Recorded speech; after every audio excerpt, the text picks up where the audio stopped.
Welcome back. Hopefully you had.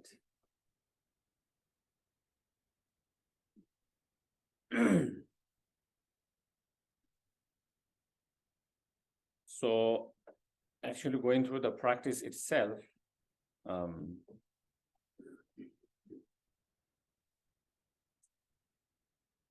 the very beginning, it's start with the motivation glance meditation on Lamrim, mainly kind of small scope, middle scope, and great scope of the motivations. So again,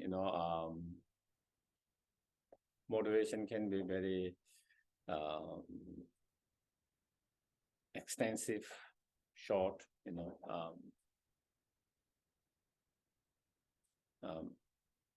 so again, depending on individuals' time and where one want to emphasize. The point is try to generate a motivation, both Siddha motivations, whether it's short, long, so whatever. When you have time, you can do more longer versions. When you have less time, then you can try to do short. So that is okay.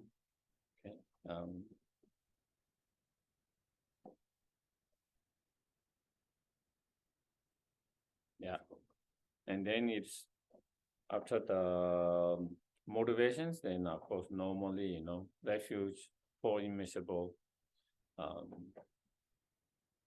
and then dissolving the refuge field, and then generating the merit field. So here merit field is visualization of the root guru, and at the heart of root guru, Tara. At the heart of Tara is the thumb level. So we use the term three beings, Samaya being, wisdom being, and concentration being. So here, the root guru, is the Samaya beings at the heart of the root guru. Then Tara, visualizing that's the wisdom being at the heart of the Tara, the thumb syllable. That is the concentration being. So you find those terms time to time in different sadhana, different practice. So those three visualizations, three beings. So you find that. Of course, if you have root guru, you can visualize the root guru. Otherwise, you can visualize, I think he's holding the Lama. That should be okay. And at the heart of that, then Tara, okay.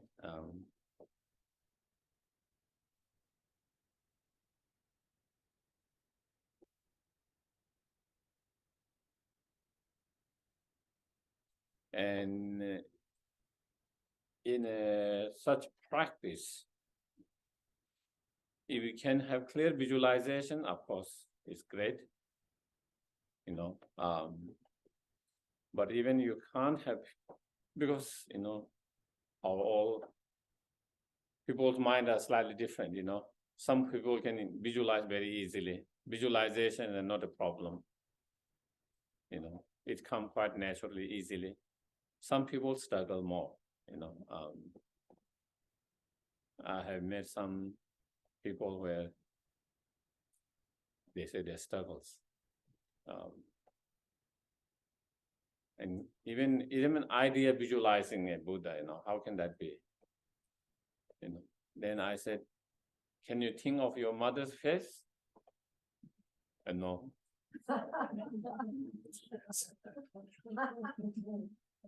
And so I said, can you think of hamburger? So sometimes I think maybe people doesn't have idea what visualization means. Maybe that is why they struggles. But sometimes even some certain people, when they don't look at it, any image of anything, just to bring that image in their mind, I think sometimes they struggle, so it's just the way our minds are, and then I hear some people, no problem visualization, but they have problem with washing the bread. They cannot just focus it, just washing the bread. Whereas some people have no problem with that. So it's just our different mind, just we have certain mind that we're good at certain thing and not so great at certain things individually, which we need to, of course, everything we can train, and through training can get better, but for some it doesn't come easily and struggle at the very beginning. So I think the point is you try to visualize as much as you can. If you can have clarity, that is wonderful. If you don't have clarity, just try to visualize as is described, and then just try to feel the presence of that. Feel it is there. The Aryatara is there, green, some kind of not clear, but some green image, but just feeling it is there as it is described. The feeling of presence is important here, so that is the visualization. And if you can remember each of those symbolic, as we discussed this morning, a different posture, color, all of that, then also it can be helpful. But if you cannot remember, it is also okay, And same with, like we see, lotus cushions. On top of the lotus is a moon cushion. Sometimes there's sun cushion, 3 cushions, sometimes 2 cushions. Again, they all represent inner qualities, when there is 3, then it represents, renunciations, bodhicitta, and wisdom, those inner qualities. And when it's, 2, sometimes it's the wisdom and the compassion. So it also, so again, those cushions also are representations of inner qualities, through that the deity that they have been able to achieve their highest potentials by depending on those qualities. So also, because I think I forgot to mention about the cushion this morning, what it represents, lotus. Moon is most time symbolize the method, which means love, compassion, bodhicitta. And the lotus symbolize, in this case, wisdom. Sometimes it symbolizes when there is sun, moon, and lotus, it symbolizes the renunciations. And the sun symbolizes the wisdom. But when it's just lotus and moon, then it symbolizes, the lotus symbolizes the wisdom. Just as the lotus is born from the mud, but is not polluted by the mud. Similarly, that is how, so that symbolizes the wisdom. So you can try to visualize that. On top of the lotus, then the 3 beings. Okay. And also when we visualize any deity and any beings and at the heart, another deity, important to try to see they all one, not a separate, not a guru separate from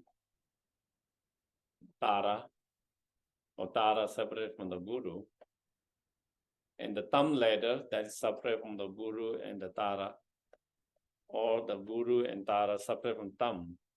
They all are same, but it is the same manifest in different forms for different things. That is important.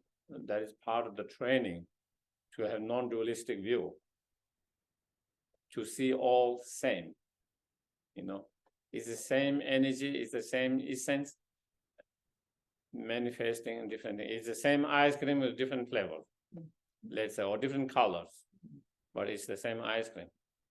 Similarly, it's the same energy, same enlightened energy, same enlightened essence, but it is a different form,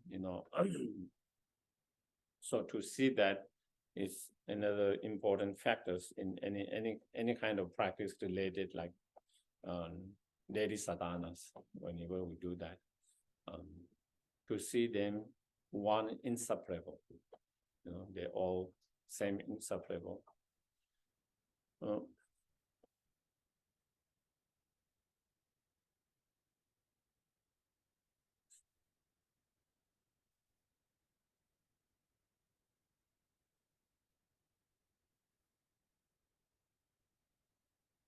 And then when we visualize, three letters at a,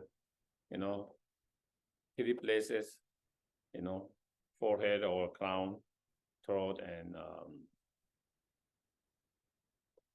white arm, red R, and blue hung at the heart. You can visualize letter, if you can, in Sanskrit syllable or Tibetan or English. I don't think it's okay,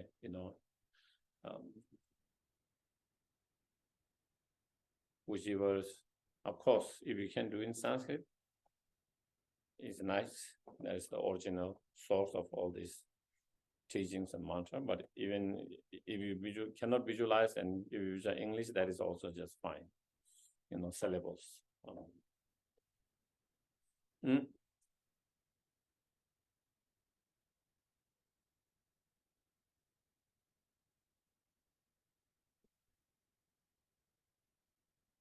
So, and then we also, in the heart, as we went to the visualization, there are descriptions of blue hung syllables, but also there is a descriptions of thumb letters, thumb, green thumb letters. So sometimes it feels like conflicting, And one way of doing is sometimes the hung, at the hung part of the hung letter in Tibetan, there is the moon, kind of the circle, Then you can visualize the thumb in that circle, within that circle. So then you wouldn't have that conflict two letters, and that is same with like in many other visualization with other mantras also. Sometimes there's a description three, and then again, if you Avalokiteshvara, then there's a Shri letter, So how does that Hung and Shri, Then again within the Hung there is the moon or the circle, and then you can visualize within that Shri, and that will be same with many other deity where you might be visualizing different syllables at the heart. So that okay. So I think that is more or less with the visualizations. Then there is a refuge in the bodhicitta. Okay.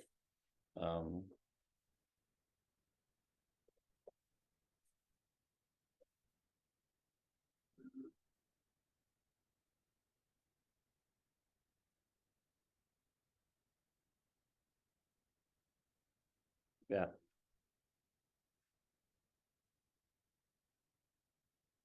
Then from the heart of Guru Aratara, then light radiate from the letters and invoking all the Buddhas and of the 10 directions, and then dissolving, observing into the Guru Avalokiteshvara. So then in that sense, then it become all in one, all the Guru Avalokiteshvara encompassing all the other Buddhas. Okay. So then all the Buddha in one, in that one image, it is, and then that is another part of the training, to see whatever Buddha you are visualizing is not a, just one, but it is all the Buddhas in that, all the Buddhas or 10 directions, all Buddha in that, seeing all in that. And then in terms of, if you are just visualizing one here, like here, sometimes when you visualize the merit field or refuge field, either you visualize, all the gurus, all the Buddhas, all the bodhisattvas, all the Daga, Dagini, hero, heroine, all the arhats, all the protectors. You can visualize whole space filled with all these holy objects. And then in front of them, the Dharma, their wisdom, all their enlightened wisdom in the form of scriptures, you can, so then Buddha Dharma Sangha, you visualize in that way. But sometimes we visual here is Nurbukundu look it's like the all like the wish fulfilling jewel that encompasses everything within one being. So here you visualize just one deity, but all in that. And in that, then when we see, then we see the Buddha's body as the Sangha, his speech as the Dharma, and then his mind as the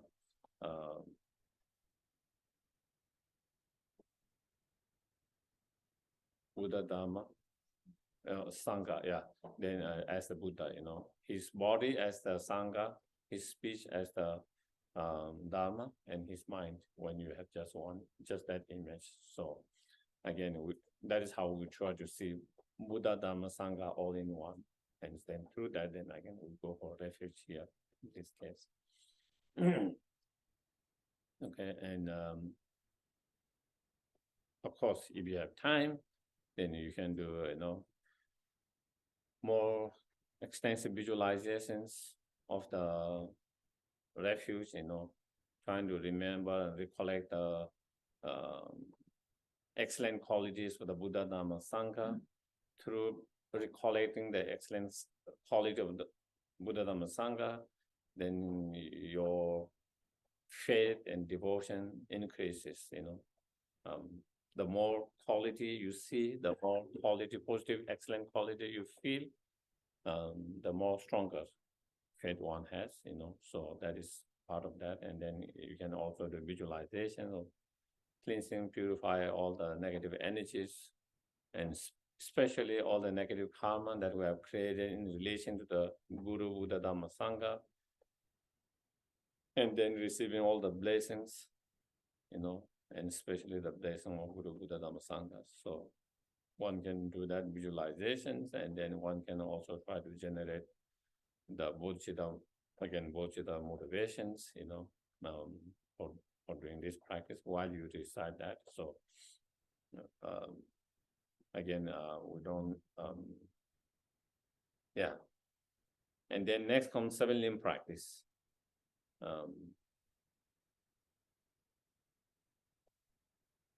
If you want to add 4 immeasurable, you can add here after the reference bodhicitta, and again, 4 immeasurable, you can do extensive, you can do short, like if you do extensive, may all how wonderful it will be if all sentient beings free, have happiness and cause of happiness, may they have happiness and cause of happiness, may I be able to lead them to happiness and cause of happiness. Guru Deity, please bless me to be able to do that. So that's, and you do with each of them, starting with the immeasurable. Yeah, I think there's slightly 2 different ways. One is starting with the equanimity, and one is starting with the loving kindness. Of course, either is fine. And if you do the short, may all sentient beings happiness and cause of happiness. May all sentient beings free from suffering, cause of suffering. May all sentient beings never be separated from happiness, that is free from suffering. May all sentient beings abide in equanimity. or you can start with the equanimity first. There are slightly two different traditions. So you can do that. Again, while you recite that, try to feel that. Again, you can do more extensive meditation, or you can just try to do, short.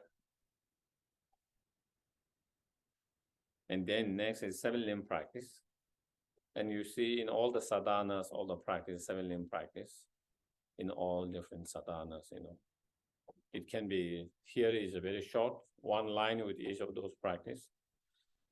In some, one verses with each of those 7 practice.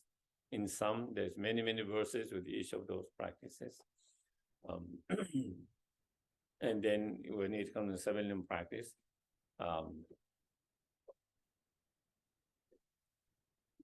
Lama Sopa Rinpoche advice is, spend a little bit more time on extensive offering and rejoicing. Those two, that is one of the. So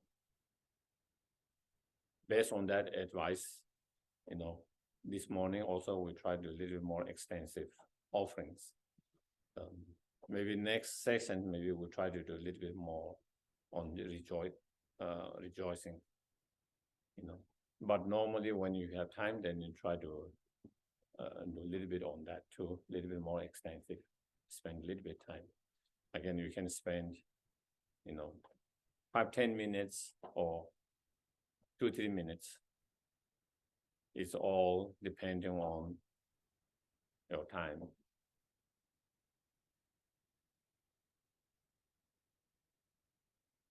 When you don't have the time, you do a little bit more shorter. You don't have to feel, oh, I didn't do extensive.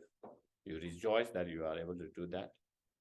When you have more time, you can do more, a little bit more extensive. You can expand it a little bit more. So yeah. So the 7-limb practice, you see that in all sadhanas. So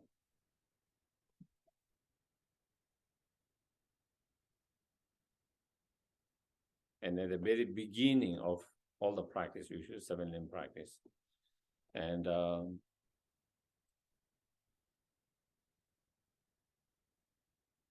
in order to have the realizations, the spiritual realizations,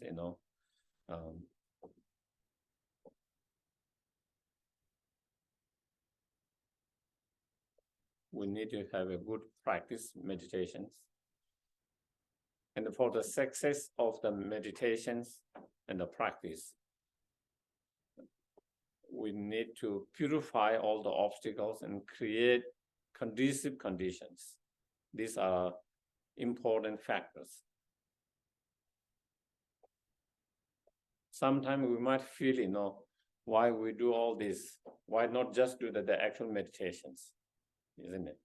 Whether it's the meditation on loving kindness, whether it's a meditation on compassion, whether it's a meditation on wisdom, whether it's whatever meditation, why do we have to spend time to do all? Sometimes you might almost feel like it's a kind of ritual,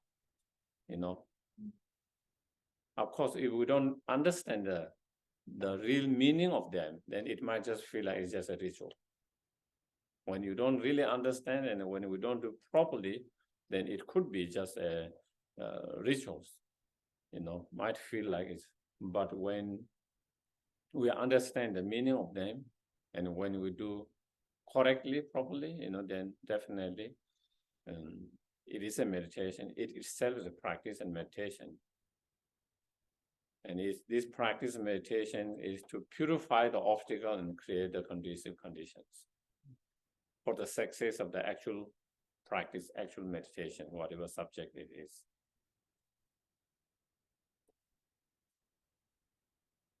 And if we take example with the plant, the world of the plant, and then we try to apply that in our inner world, then it will be more easy to see the importance of that. If you want to plant something so that the plant can grow, it can fully grow, produce the, flower and fruit that you want to enjoy. What is the main cause? Substantial cause of that plant is the good seed, isn't it? Good seed is the substantial cause of that fruit tree. But it is enough just to have a good seed. No, you need other secondary conditions. You need the support of water, fertilizers, heat, light. So when all this come, then it grows well. You need those conditions. Not only you need those conditions, but also in order that seed to grow fully to its full potential, also you need to clear whatever other obstacle it might be there. Maybe in the ground, if there's many other weeds, maybe it might take all the energy, and that the actual tree might not get so much energy, and then it might not be able to grow fully. Or maybe there is too much stone or something, the root is unable to expand and establish very well, therefore again it doesn't become strong and fully. So then in order for that to be established, very strongly rooted and expand, and that then you need to clear all other obstacles that might be for its growth. And then when that is done, and then you have other condition, and then when you have the good seed, then that will grow to its full potential to produce the result of that. Same when we are working with our internal world.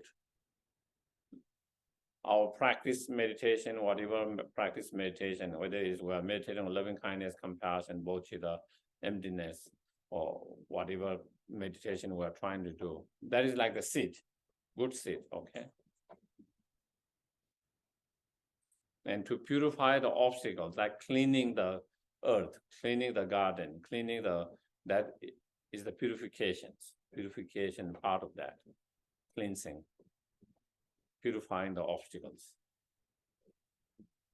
Then other practice such as, making offerings, rejoicing, requesting and turning the wheel of Dharma, requesting to remain until samsara ends. These are part of conducive conditions,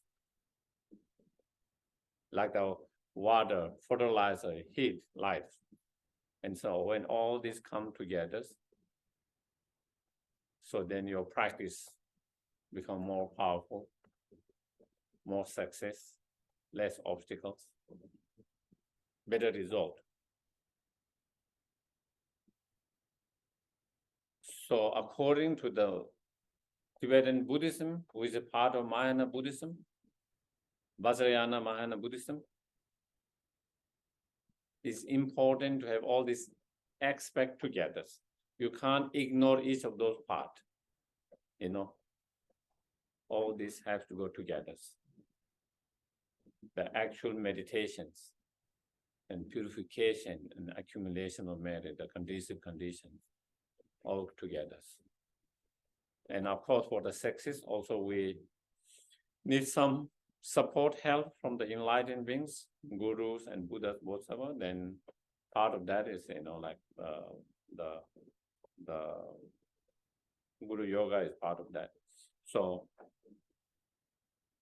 that is why we have 7 limb practice. So we have to understand what 7 limb practice is for, okay, and why it is important.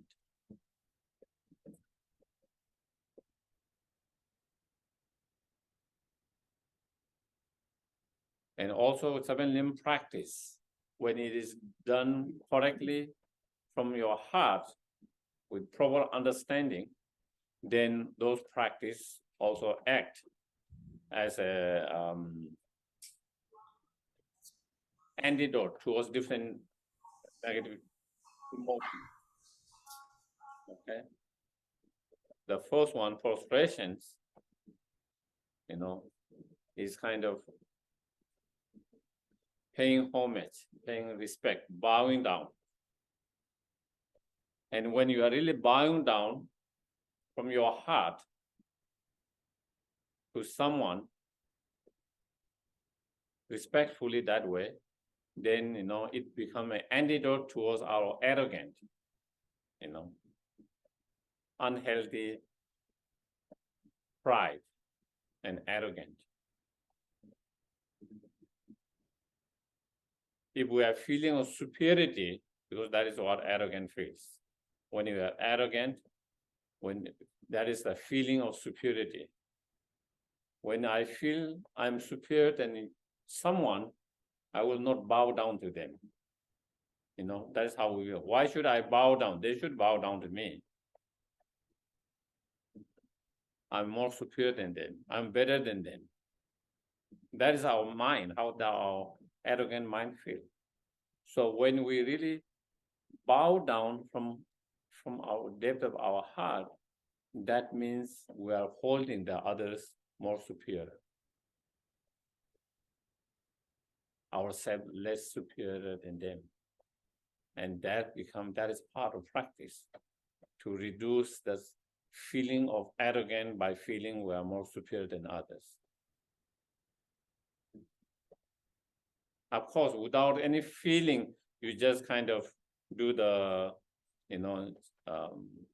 then of course it doesn't, you just go through the motions, If we just go through the motions of putting your hand together and just doing that, of course, then it doesn't really always become that antidote.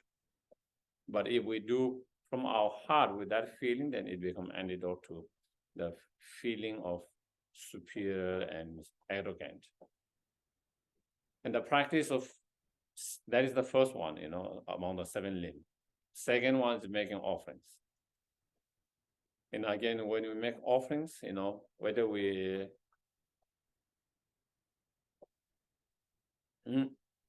arrange real offerings, or we visualize and make offerings.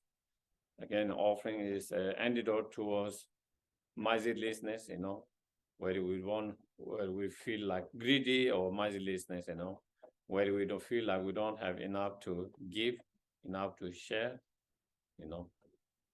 enough to offer, So here is training your mind to be okay and willing to share, willing to give, feeling there's enough to share, enough to give, enough to offer. So again, it's training the mind. So it becomes an antidote towards the greediness and miserliness, that you don't want to give, but you want to hold on them.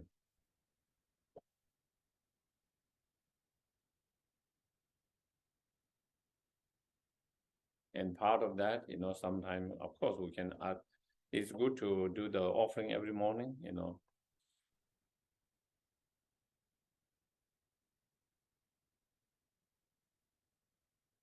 At least, you can do water offerings, every day possible, then on top of the light, incense, food.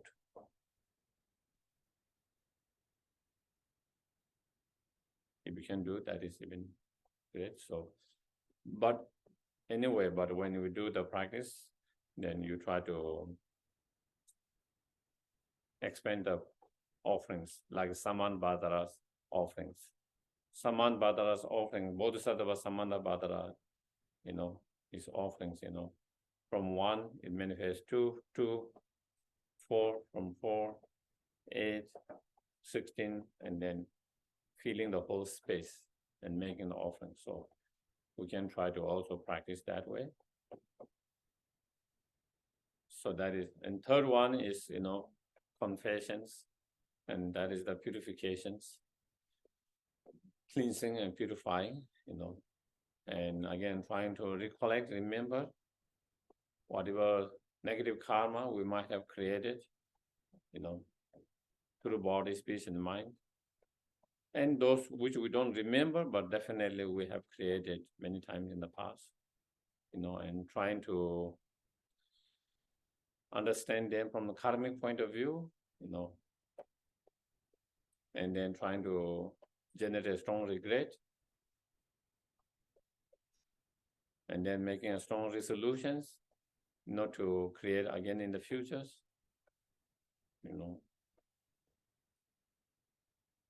and then without hiding or concealing, then we try to,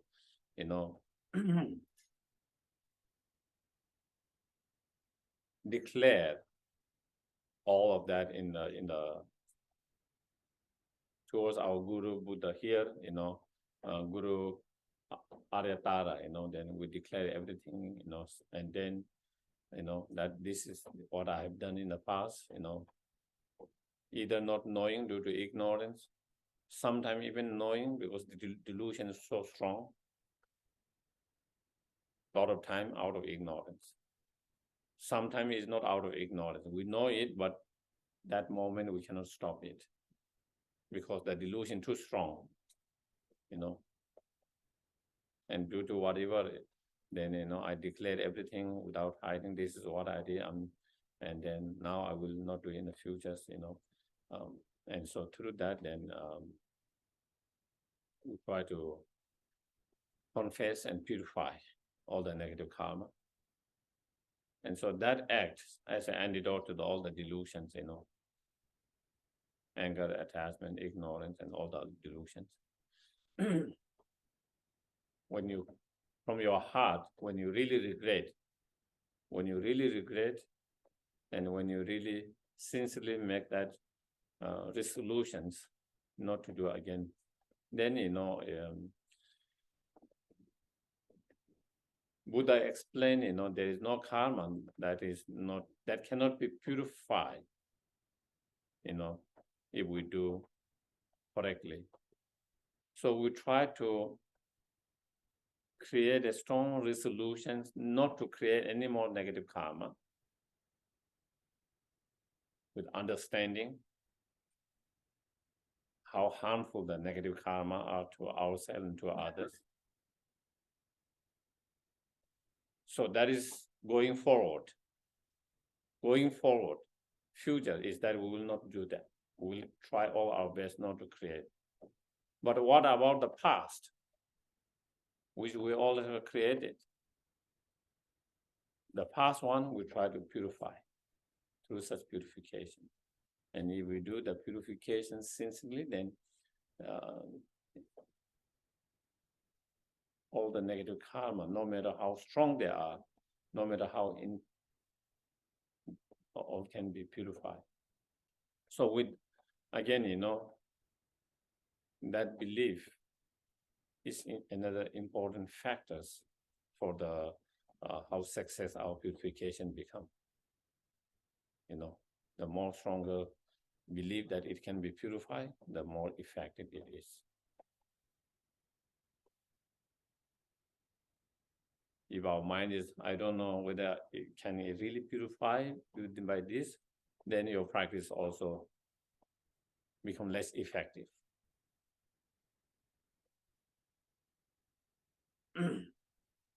It's still, you can still purify to a certain level, but it might not become as effective as it can become,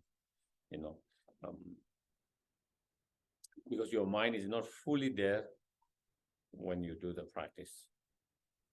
Your mind is not 100% there. And the next is rejoicing, And rejoicing is the antidote towards jealousy. Okay.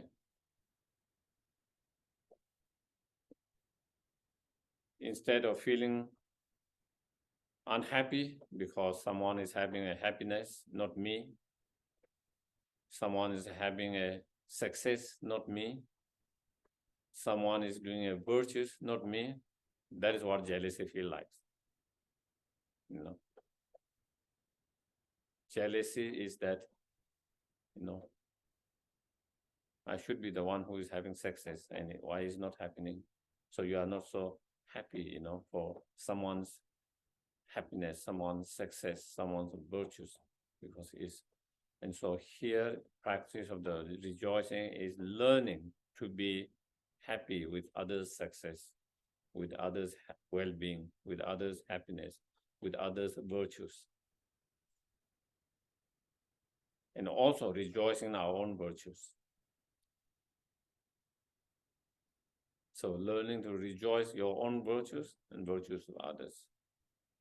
By rejoicing your own virtues, it increases the virtues that you have already created. It increases the virtues through the practice of rejoicing. Through the practice of rejoicing in other virtues, you receive, according to some of the teachings, commentaries, it even says, when you rejoice the virtues of others, other person who is doing the virtues is, in terms of realizations, if they are much more higher, you receive half of that. If your realization is equal, you receive, just by rejoicing, same amount of the merit that person engaged. If the other person is less and you are more highly realized, if you do by rejoicing their virtues, you even receive even more than that person itself. And the Lama Tsongkhapa has said,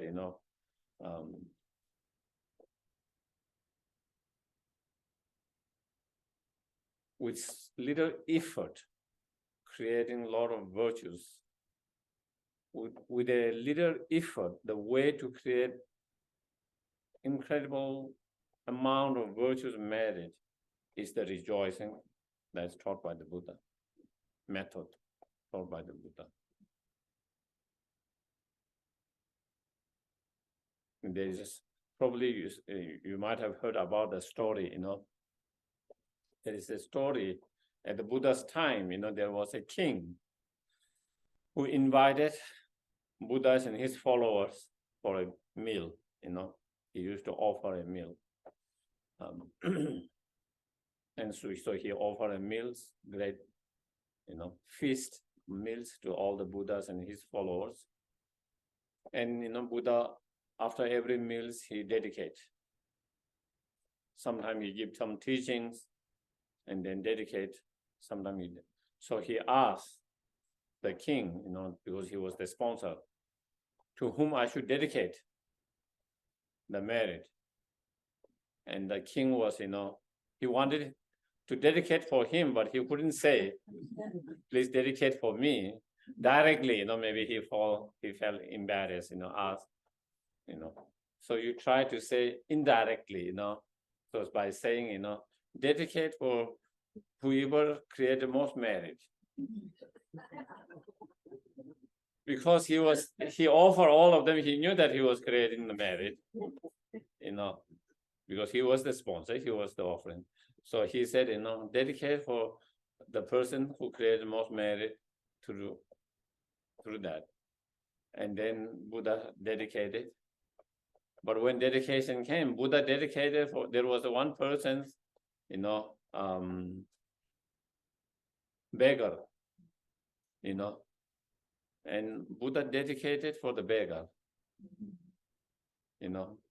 because the beggar was there watching the king, inviting, and the beggar rejoicing so much for the king, how wonderful the king is able to invite the Buddha and his follower, make such a great offerings, how wonderful, so great, may I be able to make such offering also in the future like him. The beggar rejoices so much, by rejoicing so much with that sincerely, create more merit than the king actually,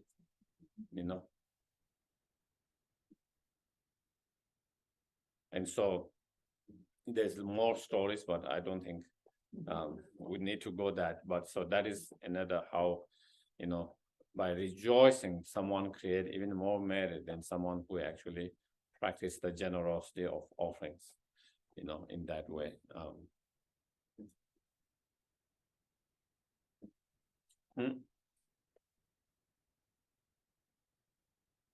And I always say, I feel like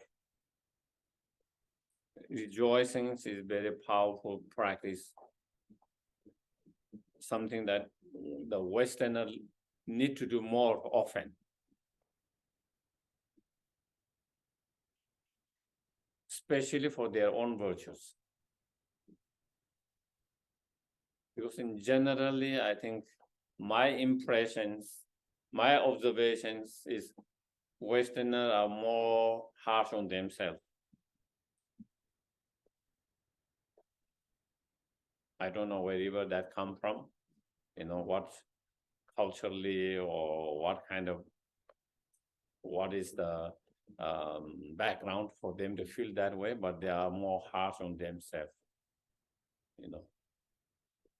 The culture I come from, it is not so harsh on themselves. They might be harsh on others, but not themselves.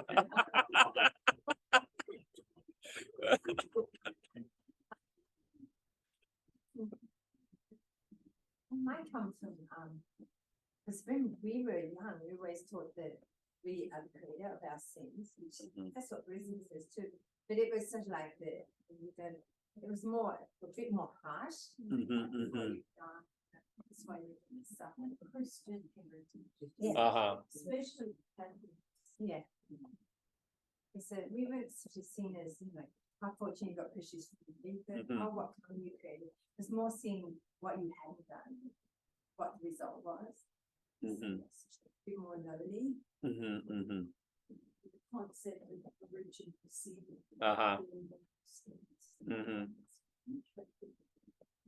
Yeah, definitely. I've heard quite many people sharing that. I think it probably is something to do with that. But whatever, generally, they are more harsh on themselves. Okay. So one way of helping yourself, not feeling so bad about yourself, being instead of self-loathing and self-hatred, low self-esteem because you started to be harsh on yourself, how bad person I am, how not good person, how selfish I am, all of this. Because bad, negative things we do, it is remain in our memory more strongly. Generally, that is the way our mind memory is, If I have bad feeling, it registers strongly and stay there a long time. If I have good feeling of compassion, I feel same way, strongly in that moment, but after some time, it doesn't register and strongly there. Good things, positive things. And so then we have more remembrance of the negative thoughts, and that is how we start to feel bad about ourselves. And self-loathing. It's not that we have all these bad feelings. Every day, if we look, we also have positive feelings, positive thoughts, good thoughts. So when we do the rejoicing, then it is revisiting all the positive things that we did, physically, verbally, mentally. Today, when you wake up now, what good thing, positive thought you did, what practice you did, physically, verbally, the practice you did, the sitting you did, trying to have good intentions in the mornings, whatever prayers you did, whatever practice you did. When you are watching a news, hearing a news, when you hear sufferings of someone, you feel compassion for them, you feel, I wish I could do something. I wish I can contribute. I wish I could be helpful. Those are positive thoughts. Those are compassionate thoughts. It's not just garbage we have all the time. We also have positive thoughts. Even sometimes when you are unable to help, in action, but at least we have the wish and thought. I wish I could do something. I wish I could be there. I wish I could be more help. All these are positive thoughts, compassionate thoughts. So, so trying to remember them. Part of rejoicing is remembering them, recollecting them, because it doesn't come easily. So we consciously take time.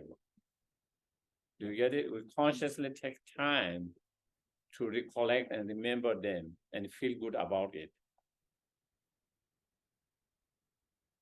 And if you keep on doing that, then it started to stay in your mind more, register and remember, recollect, and stay in your mind more actively. Just like anything, if you try to remember more, then it stays in your mind. If you don't try to remember, you forget it. And so when you have that, then it helps to balance your mind, not just thinking the negative. You get it? Because then you can also remember. Sometimes we do negative. We have negative thoughts. Sometimes our speech are not great. Sometimes our physical actions are not great. But at the same time, also there is time when we have good intention, good thought, good things that we did, or good thought. So then in that way, it helps to balance a little bit.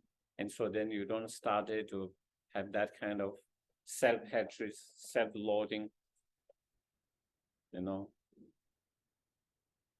because it doesn't help. That kind of self-hatred, self-loathing, low self-esteem doesn't help yourself, doesn't help others.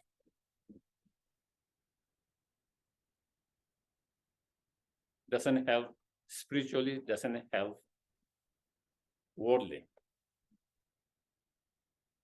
And we need certain practice to counter that.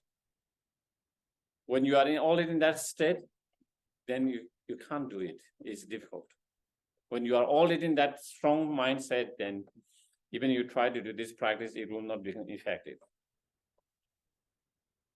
in that state. But if we started doing that, because when you are all in that state, your mind cannot function so well.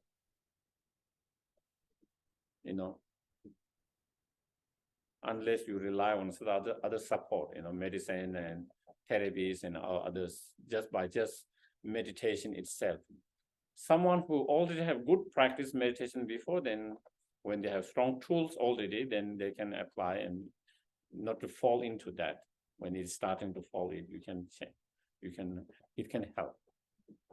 And so that is something we need to practice, meditate now, every day, rejoicing, learning to rejoice your own virtues and virtues of others.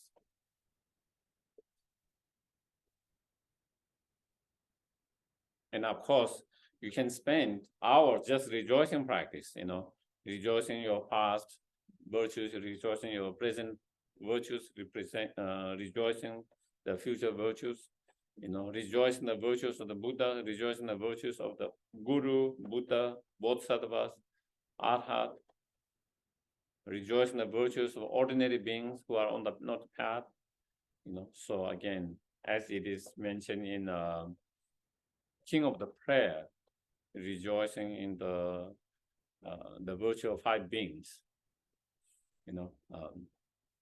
So if you want to extensive, one can do those extensive, but at least try to rejoice your own virtues and others. Even a little bit. I think is important. I especially feel. I think this practice is more needed for the Westerner, because I feel they are more harsh on themselves. They don't have good image of themselves.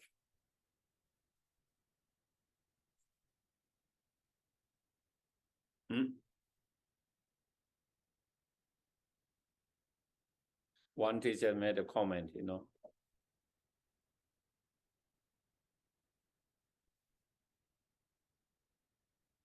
to some degree is true, but then I don't know whether it's 100% true.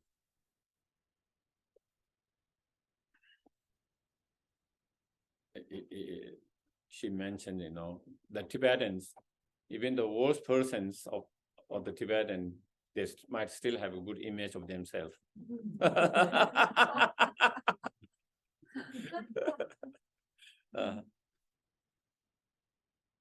So we have our different problem and different issue, but self-loathing, self-hatred is not a big problem. Okay. It doesn't mean they don't have problem. There is problem. It could be different, but not so strong with this particular problem. But I think I feel like this is a big problem in the Western society community.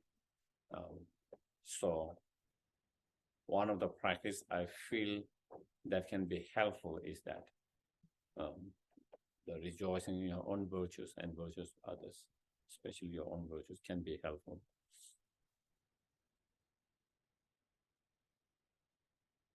So that is the rejoicing.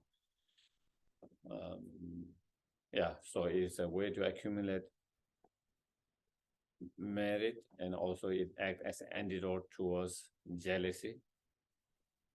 When you rejoice the virtues for others, it becomes an antidote for jealousy. When you rejoice your own virtues, then it becomes an antidote toward your self-loathing and self-hatred.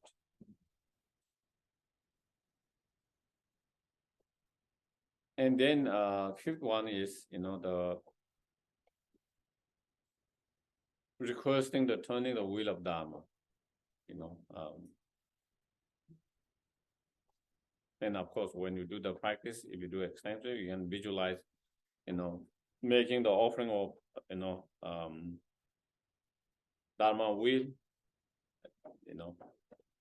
and then giving that, and then requesting to turn the wheel of Dharma, and then the Guru, the deity, the Buddha accepting it as you request,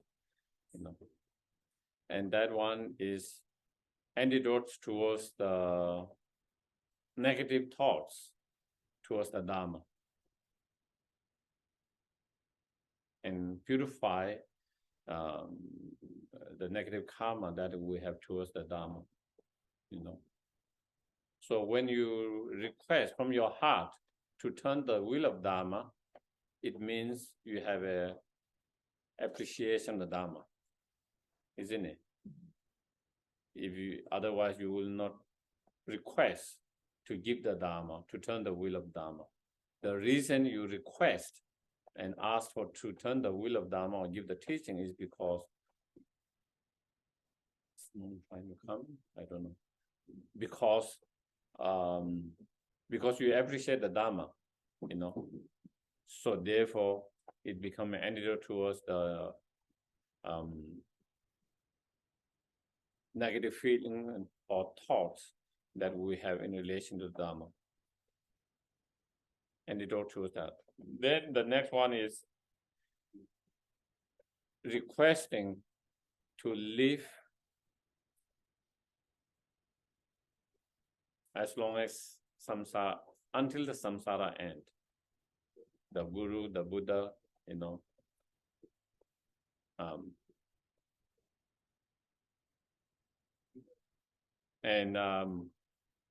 that acts as an antidote towards any bad feeling, negative feeling we have towards the Guru. When you ask someone to live long, because you appreciate that person, because you respect that person, because you see the value of that person. So then requesting and then also when you do the requesting to live, then you can also visualize making offering of the double vastra, and then dissolving the throne, and then again making it stable, the Guru's life stable, and again they're happily accepting the request.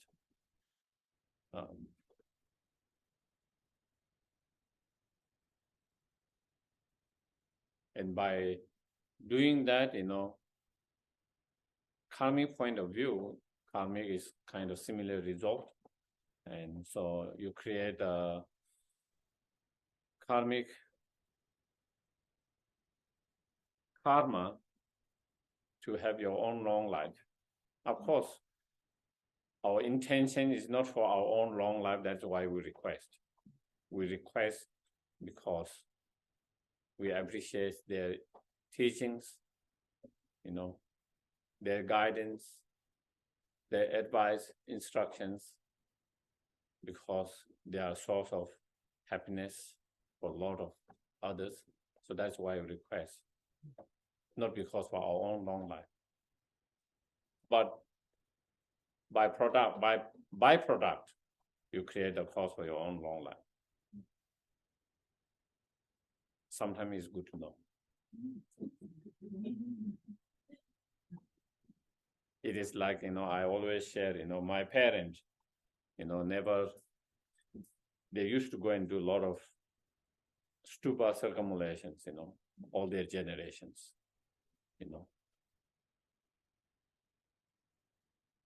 hours, sometimes hours in the morning, evenings. And they do for spiritual reasons,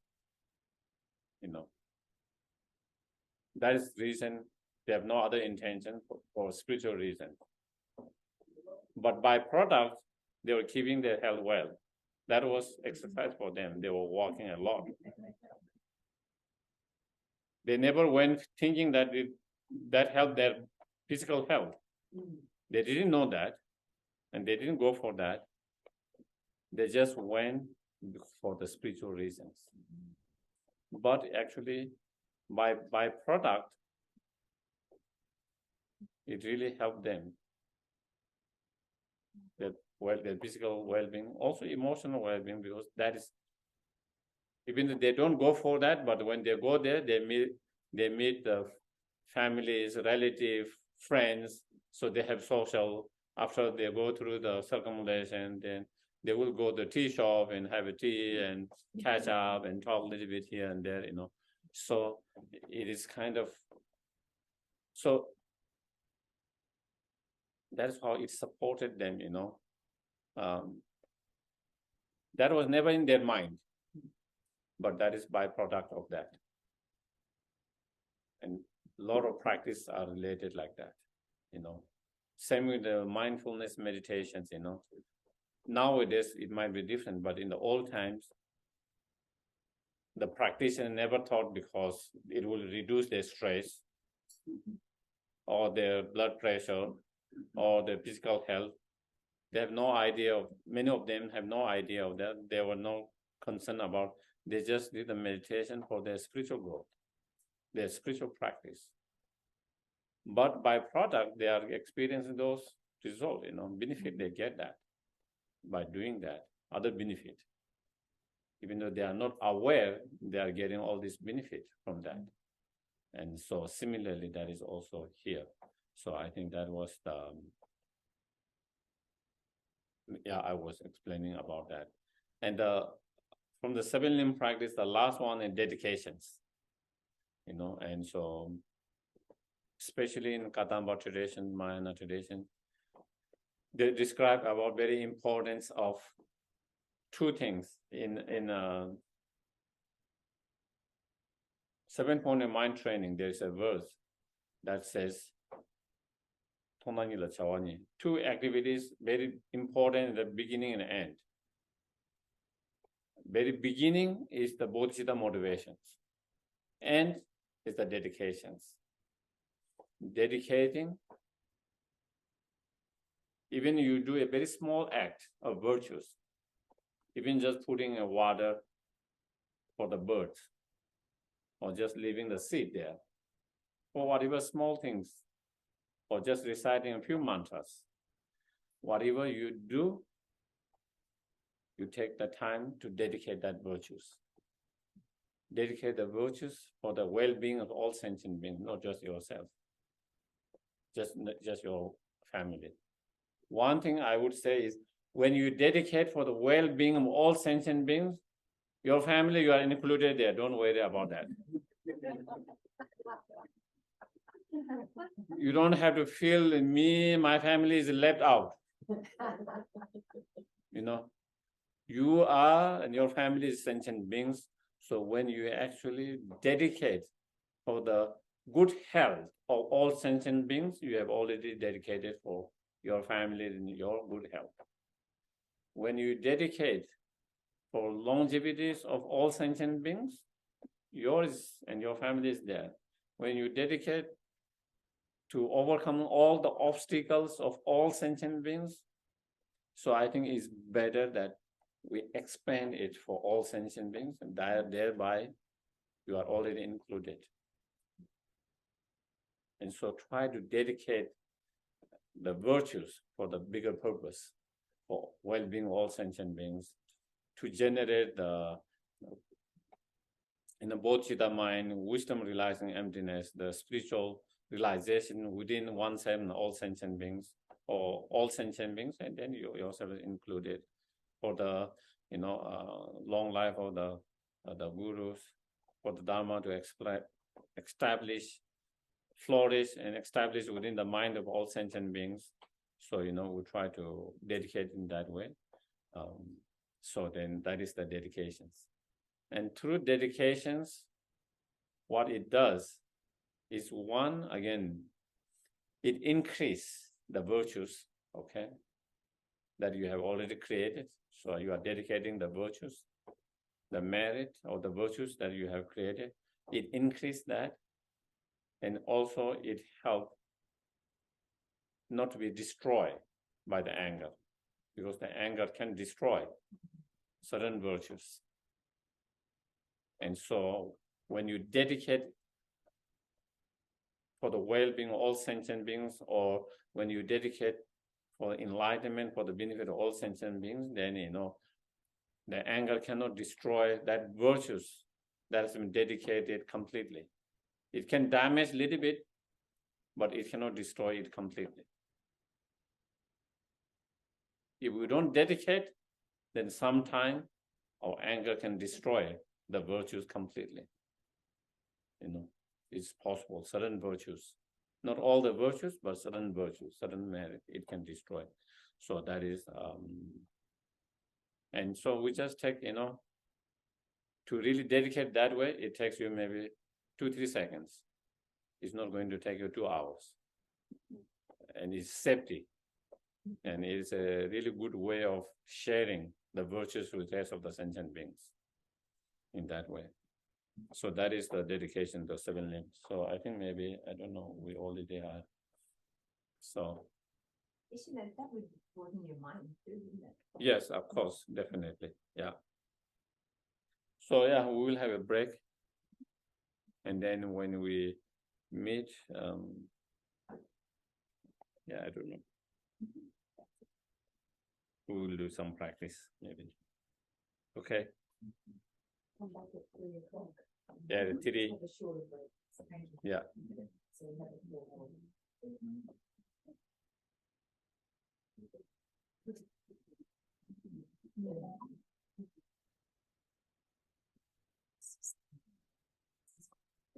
Okay. Okay. Yeah.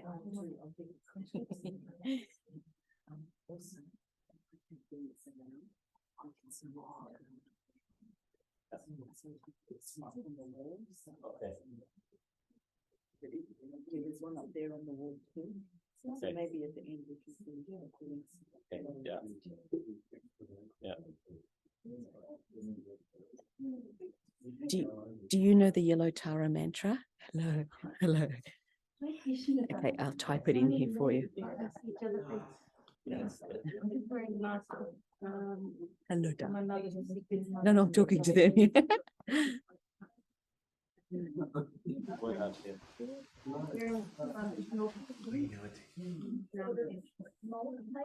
Yes, they had COVID before for about what's the weeks and they were very, very sick.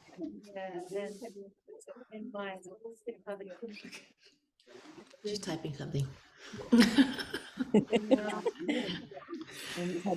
It's Om Tari Tu Tari Turi Vasudarini Soha. Okay, got it. That's I'll copy just an it. extra thing we're going to add to the practice this afternoon. Why can't I copy it? It's weird. If you click on it, hit the three red dots, then 3 white dots, then you can copy it. 3 white dots. Yeah, so just click on the text and there's some white dots to the side. Can you see that? No. So the only difference is, Om Tari Tatari, Om Tari Vasu Darani. in there. Okay. That's it.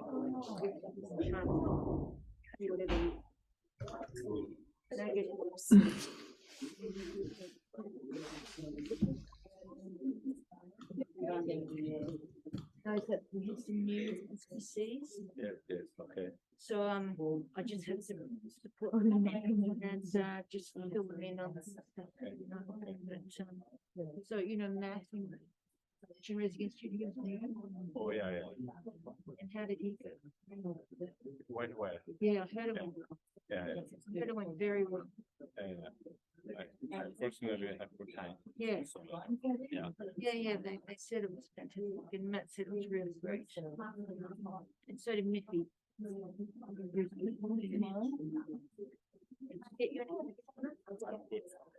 Someone gave me water. Yeah, okay. Is David staying few days with you? Yes. Yes, he is. So he can look after Annie Boo while I come up here. Yeah. And yeah, he's good.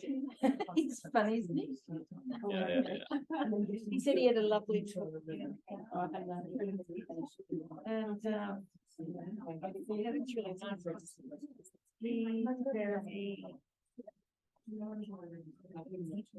He doesn't ever talk about emotions or anything or feelings. He doesn't know much about them. So it's very nice when people share themselves, like you do, Geshe, and all the Geshes. And actually, I think it must do something for him because he's normally very sort of what would you call it? Hard line, right? But with meeting me, but with the Geshe, like yourself and Geshe, we spent time with him. He just loves you, and he'll do things like make offerings and donations and all this, whereas normally he'd never do that in his normal life because he gets inspired. So thank you.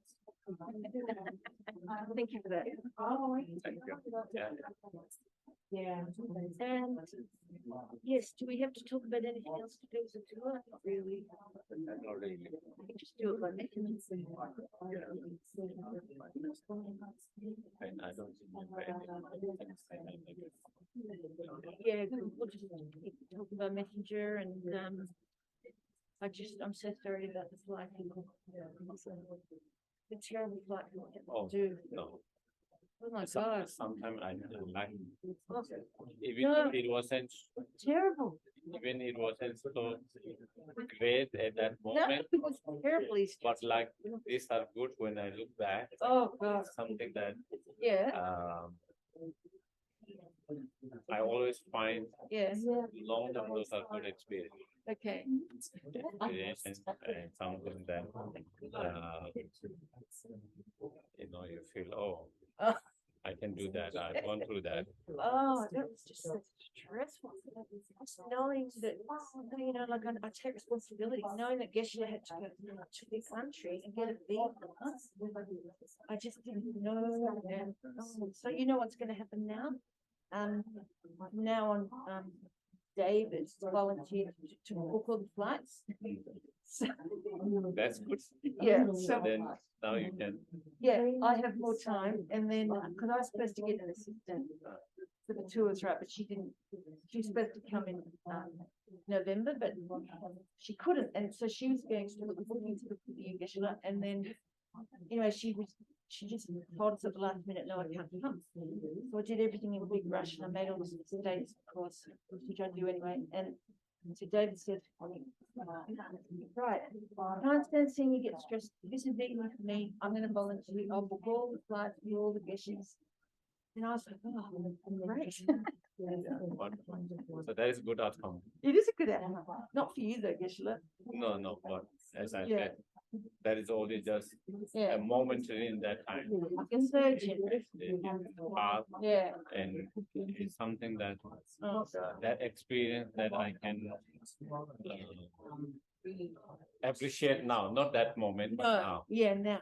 And for us too, like, you know, I said to Peter, okay, we never ever use these booking agents. We have to use, we have to book in a completely different way. We can't get caught up. We can't make these mistakes. Now we know what they mean by this. So, sorry, it was a bit late. So you'll be pleased that David will book Geshe's flight. So he'll do that next week. Anyway, I'll let Geshe. Thank you. Thank you.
Yeah, maybe do it in a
See, I've been researching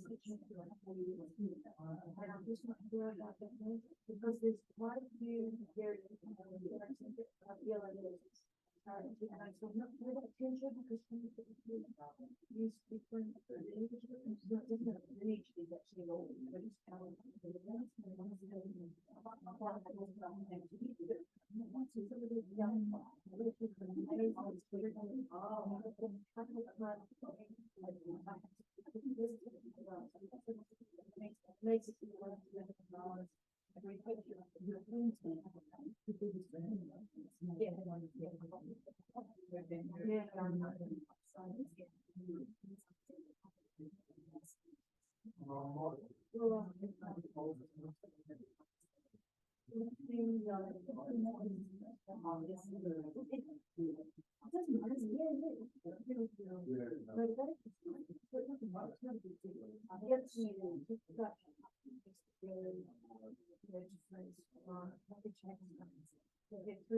Me? Yeah. Yeah, but I would, so.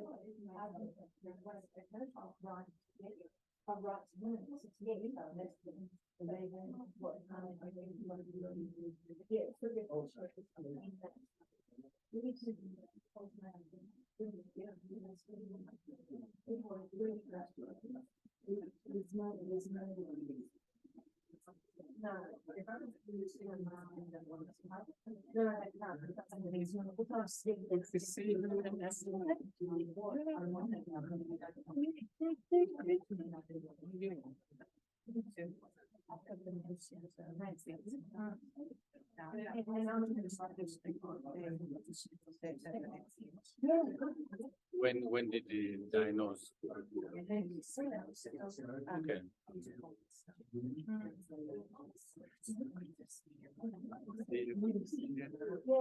What happened to see you?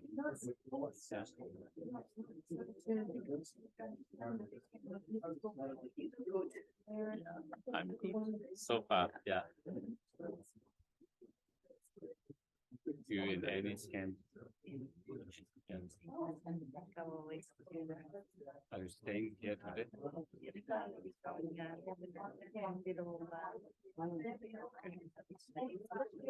How many hours drive? 3 hours? 2 hours from the center. Yeah. The ones we came from, I don't know.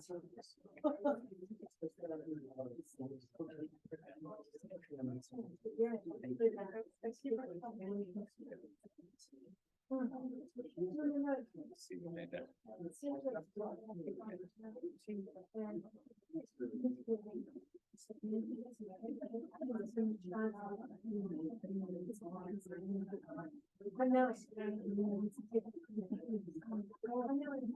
Hi.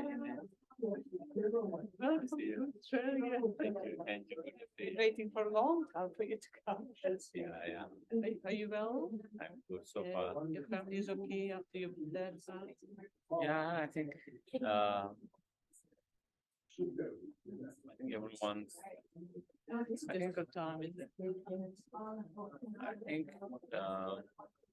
I think yeah, I think everyone seems okay. Maybe who knows, some might take more time to really recover. Maybe still in process of that, feeling the change. That's right. Uh, When did you arrive in Australia? Night. The night. And here you arrived yesterday? Here, I was going to be coming here on Tuesday, but then I spent the whole night from then there. Yeah, so You're not coming to Sydney? yeah. And how did are you still working with HK.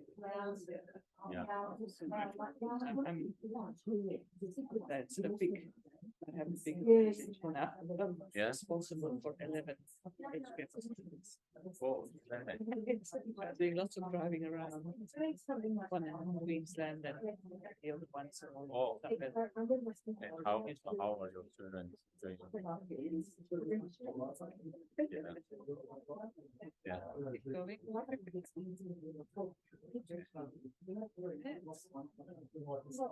But we'll go to Tasmania to see you. Are you coming there too? Okay.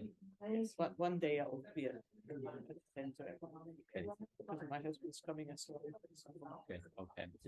We're taking Tinika with us, like both of her friends. Okay. Is it you were diagnosed having dementia? It's been diagnosed about 5-6 years ago. But it's really Bad, no. you can't do anything anymore. Don't initiate things, so you always have to guide. And she got good support from the children, and her husband, There was a third one. So I wanted her to, she was so happy with the grants. But she wouldn't be able to draft. She's so like, they said, if you want, you could come with us to Tasmania and then see Geshe. She was not happy to see that we was having some help. Yeah. Why I didn't know it was dementia, but It's difficult. The mind is interesting. Thank you, my good friends. thank you. Thank you. Have some more. You have enough to eat? Yes, I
So then there is a mandala offerings next comes, and again that is another powerful way to create more merit.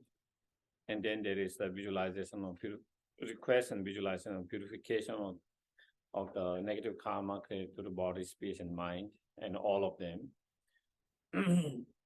And here slightly different. Normally, most of the practice,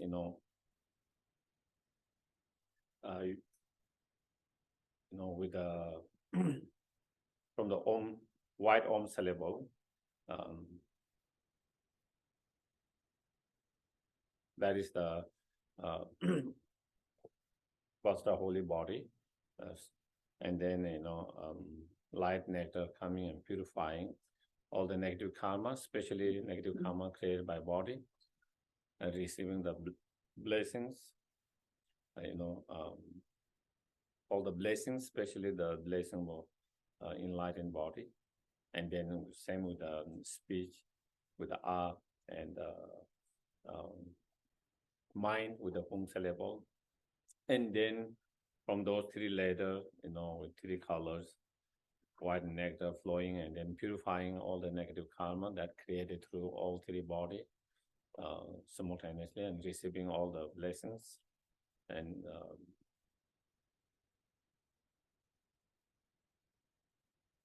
but here, the focus is you receive, purify the negative karma, especially negative karma created through the body first, then second with our speech, third with the Hung, the negative karma created especially by the mind, and then the fourth, all three together, then purifying all the negative karma and delusion, obscuration created through three of them. But here with each of them, then becoming one with the holy body, the first becoming one with the enlightened speech of the Guru Aryadhara, third becoming one with the Aryadhara holy mind, so again it is seeing inseparable, non-dualistic, and one inseparable of not only the Guru and the Tara and the syllable Tam letters or the Hung as well, but also ourselves and the Guru. So I think that is one. And then there is dissolving the emptiness, and then from emptiness arising at the here Aryatara. And as I mentioned this morning, if someone has the initiation, they can generate themselves as a Tara. If not, they can either generate in front of them, or they can generate yourself not in Tara form, but just as your form, but more but enlightened beings, So that is the thing. So that is the, and then once transforming the Tara, and then from the heart of Tara, then from the syllable of the Tara's mantra and the Tam in the middle, Tam syllable, then light radiate, and then light and nectar, and then cleansing and purifying all sentient beings of their suffering, cause of suffering, which means negative karma, delusion, all the obscurations, sending them and giving them all the blessings of enlightened body, speech, and mind, all the spiritual realizations of the renunciation, bodhicitta, wisdom, realizing emptiness, 5 path, 10 bhumi, and then transforming, leading them to fully enlightened state of Aryatara, and they're all becoming Aryatara. And so that is one of the visualization. And you can do that same visualization while you are reciting the mantras, So that is combining the practice of bodhicitta while you are reciting that. The bodhicitta mode, the meditation, you try to feel the suffering and the cause of suffering of all sentient beings, So that is what you try to feel the pain and suffering and cause of suffering, and then cultivate a wish to release them from that suffering and cause of suffering, wish to lead them to fully ultimate happiness or fully enlightenment. With that compassion, bodhicitta mind, then you do that visualizations and, releasing all their sufferings and cause of sufferings, and then guiding and leading them to ultimate happiness, fully enlightenment of Aryatara here. So that is, you combine. And so any daily practice you do, whatever daily here we do Tara, you can always combine with that visualization and the practice of bodhicitta or loving kindness, compassion. And also you can also combine with the emptiness. When you do the emptiness meditation, you can spend more time to contemplate on non-existing of inherently non-inherently existing of self, non-inherently existence of others, non-inherently existence of any phenomena. So you can spend more. So it's wonderful to those the visualizing, cleansing, purifying, receiving blessings, but at the same time, if you can combine with the Lamrim meditation such as bodhicitta or wisdom, emptiness, and it become more powerful, more helpful. Okay. And then, of course, then there's the dedications. Okay. So that is more or less the practice.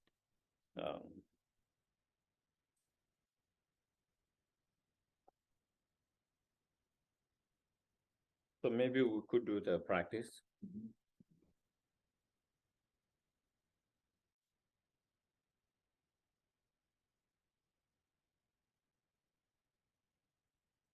Okay, so again, just try to relax, make yourself comfortable.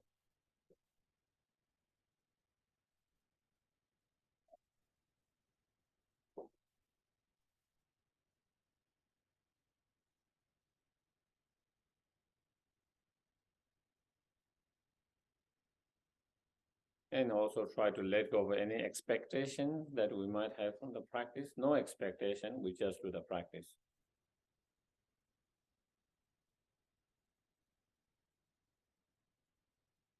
The practice, if it becomes a good practice, wonderful. Even if it's not good practice, that is also wonderful. We just try to do the practice. That's all. No expectation for any outcome. Just do the practice.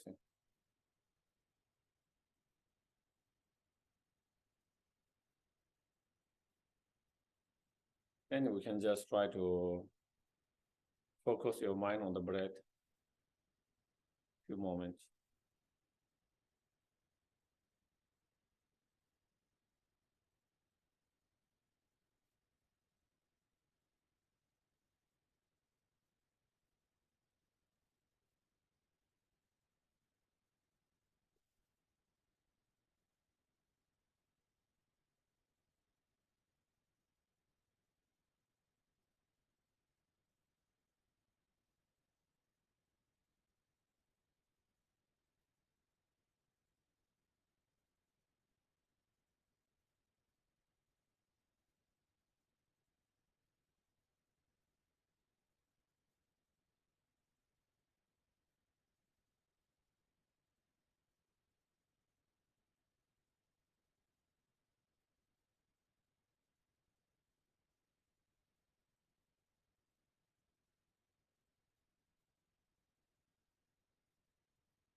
Then we can try to have good intentions.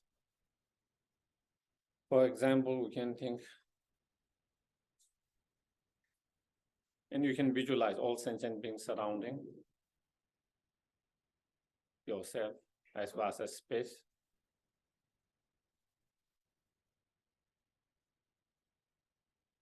And then contemplate, just as I want happiness all the time, and do not want suffering even for a moment.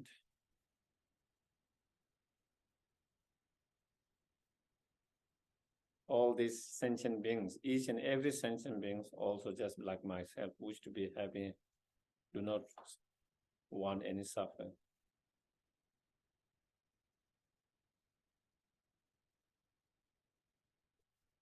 We all are same, equal in that way. No differences.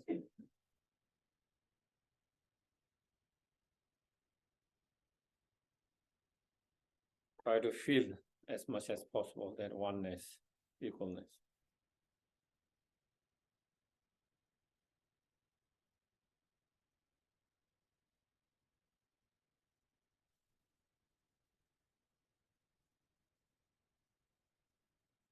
And not only we have a right to be happy and not to suffer.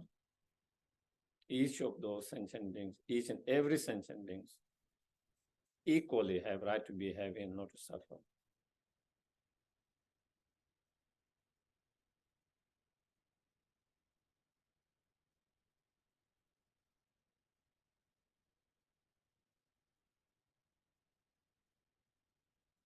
And not only we have the potential to be happy and not to suffer.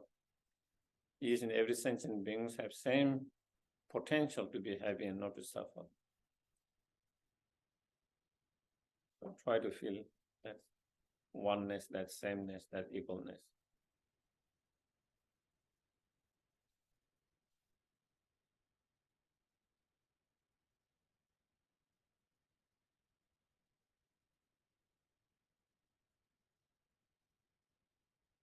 That being the case, If I ignore their well-being and only think of just my well-being, is not right, is not correct.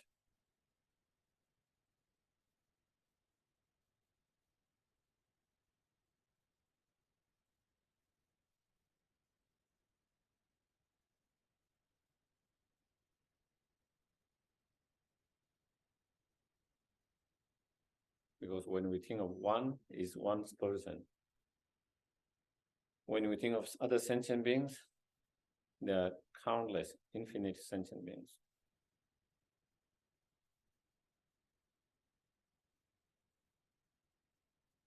How can I neglect the well-being of infinite sentient beings and only care about just one individual sentient being?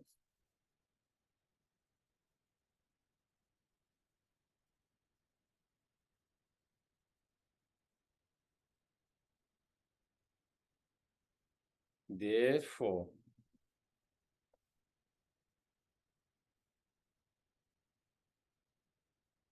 I must try to be benefit and help to all sentient beings, countless sentient beings.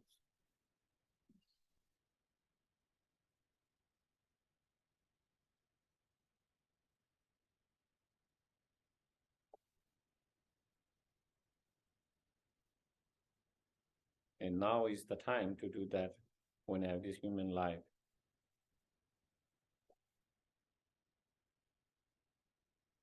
This precious human life.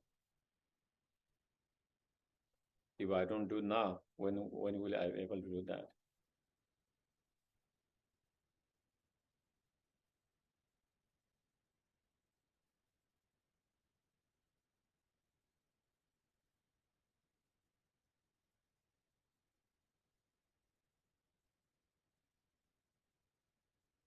But when I myself is unenlightened, full of delusions, controlled by the karma and delusions, just like themselves, how can I be helped, even if I want to?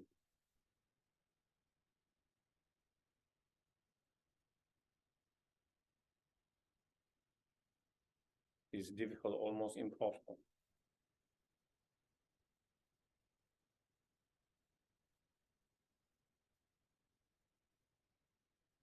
When you yourself is confused, how can you help someone to help when they're in the same situations?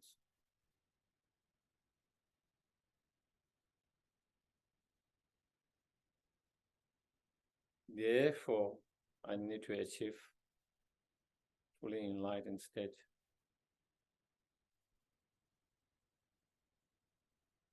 As soon as possible.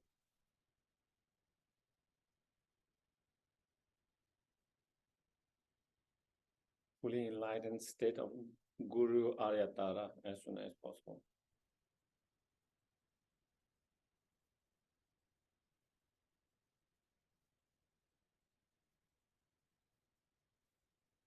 In order to achieve that Guru Aryatara enlightened state,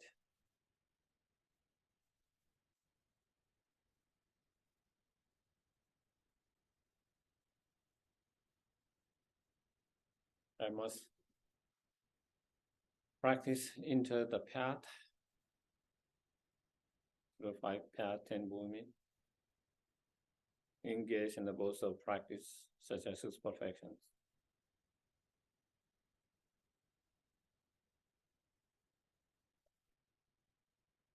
And for that, I need to meditate, practice.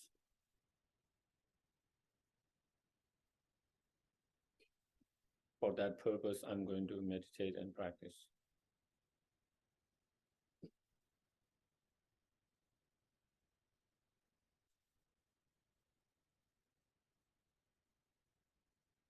And for the success of our practice on the path, we need all the blessings, guidance,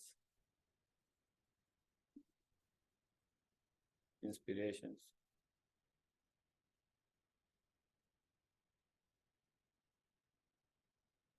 Therefore, I'm going to do Guru Aryatara practice.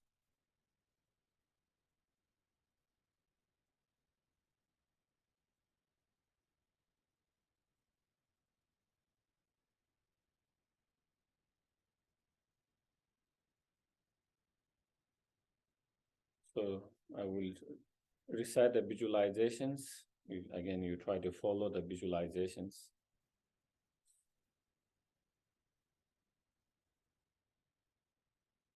First, you try to bring back your attention to the breath for a few moments.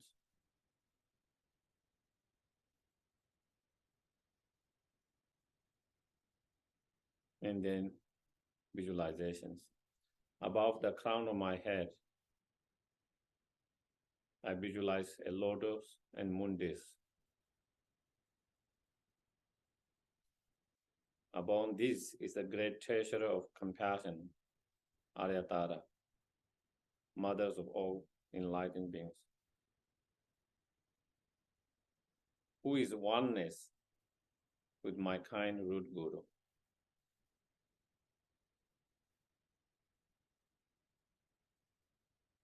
My guru is seated in full lotus positions with a transparent bubble of rainbow colored light.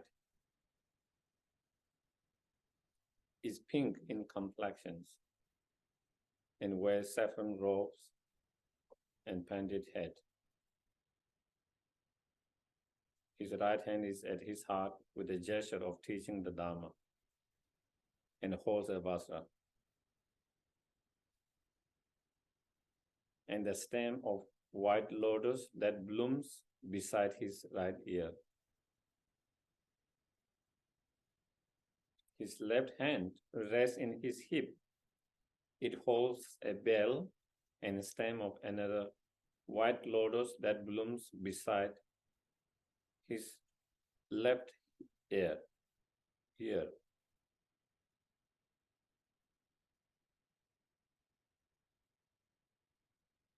At my guru's heart is Aryatara in female aspect. Green in color and seated in dancing posture within a rainbow bubble. Her left leg is bent up and her right leg is outstretched. Her left hand is in and her heart in the mudra of symbolizing the triple gem and holding the stem of blue upala flower. Her right hand extended over her knee, right knee, is the mudra of granting sublime realizations. She is beautifully adorned with the jewel ornaments and scarves.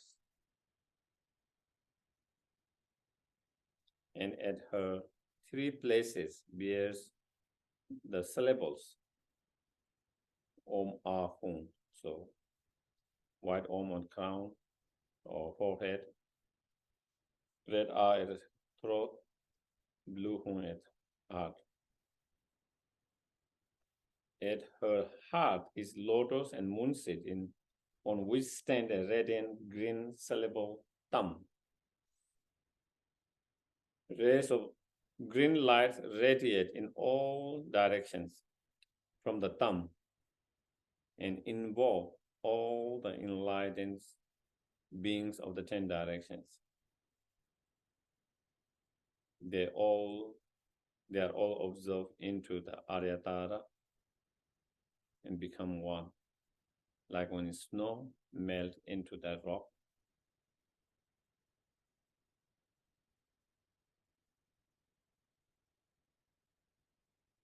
And then make a strong, heartfelt prayer and request. Please remain above my head until I receive enlightenment to guide us, to show us the path,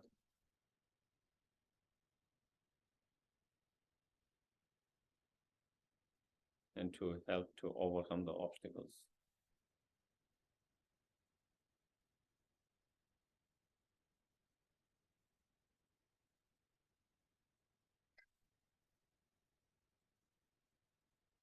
So, Guru Aretara, body is the Sangha, speech is the Dharma, the mind is the Buddha. So then we do if you go to page number 8, refuge and bodhicitta.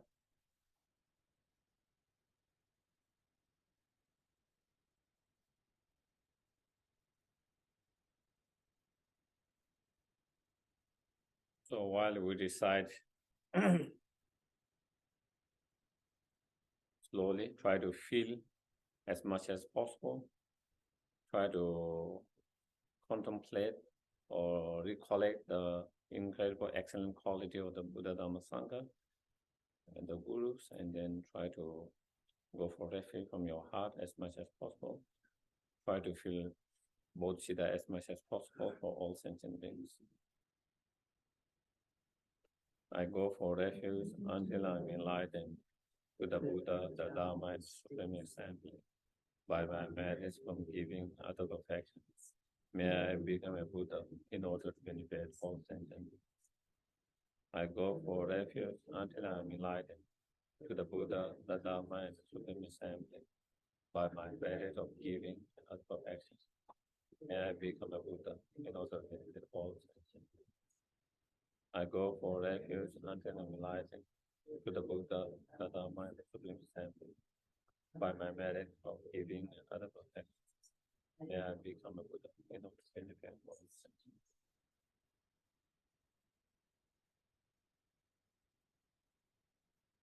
Then we do the 7 limbs. With my body, speech, and mind, I devotedly prostrate. I offer all offerings for the real and imagined. Offerings and offenses and made from the beginning of time. I confess, I rejoice in all virtue actions of holy modern. So we take few moments to do little contemplation, meditation here. So first we try to rejoice virtues created by ourselves. Now, try to add the best intention as much as possible. And try to do this practice. How wonderful.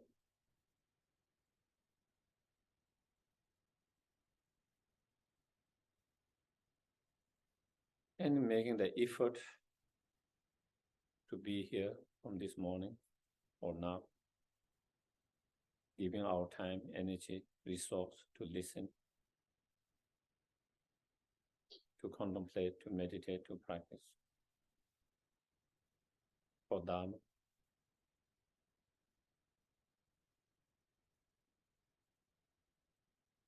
So wonderful.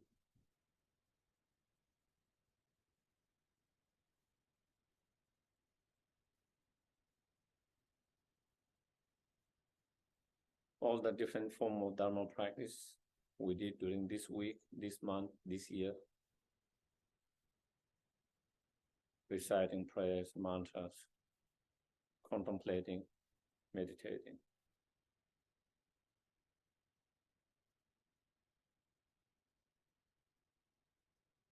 Having devotion, faith in Guru, Buddha, Dharma, Sangha. Having positive thoughts sometimes, the wish to be help to others, the wish to release the suffering of others, reduce the suffering of others. To have those thoughts, so wonderful.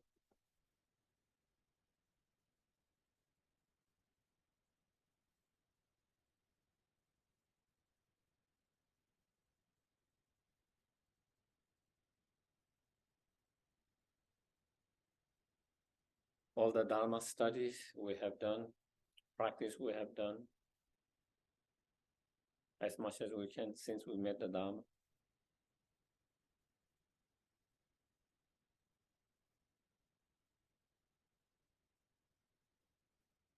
All the positive thoughts we had,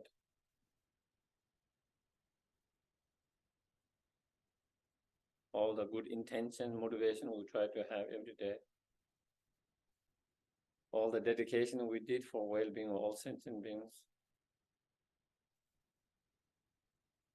Those are wonderful. To think of all sentient beings, even just to have that idea of all sentient beings.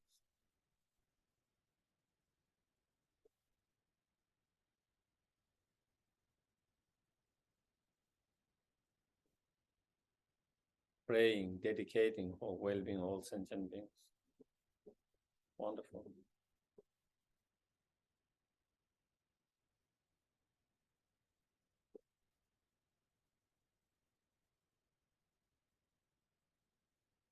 And all the positive thoughts and virtuous thoughts and positive virtuous act we acted since our birth in whatever way we can.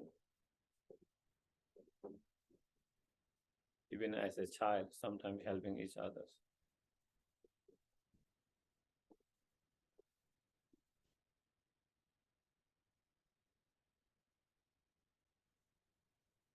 So wonderful.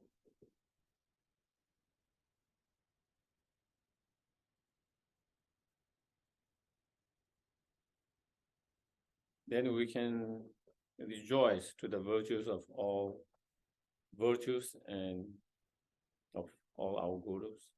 They're incredible. Enlightened deeds, activities, project, practice.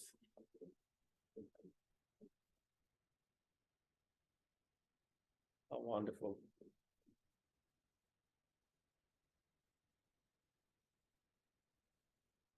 May we be able to do those same like those practice in the future.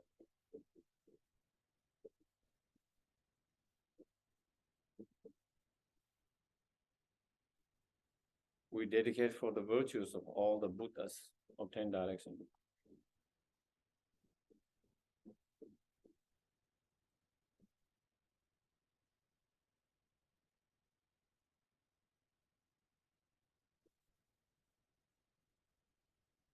They're incredible. Infinite, skillful means and act of helping and benefiting day and night.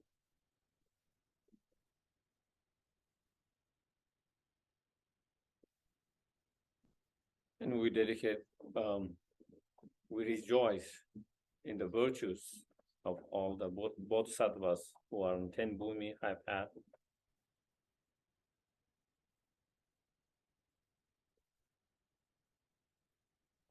Their incredible bodhicitta mind, practice of 10 perfection.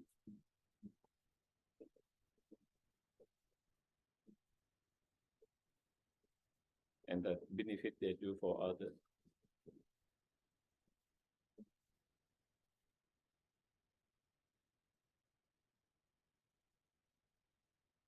We rejoice to the virtues of all the arhat and those who are on the path to the arhat.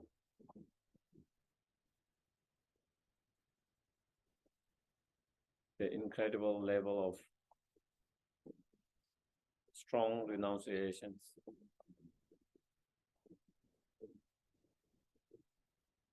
incredible practice of moral discipline, shamatha, wisdom.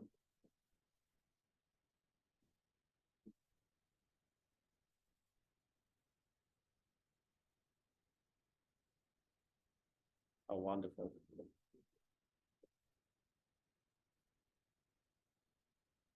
May we be able to have such a strong practice.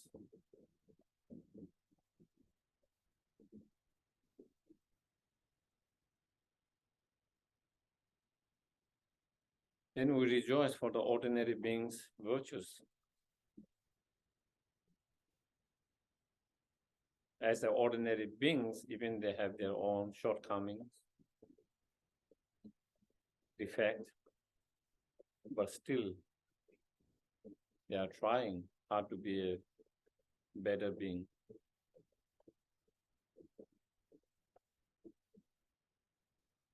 Trying to improve.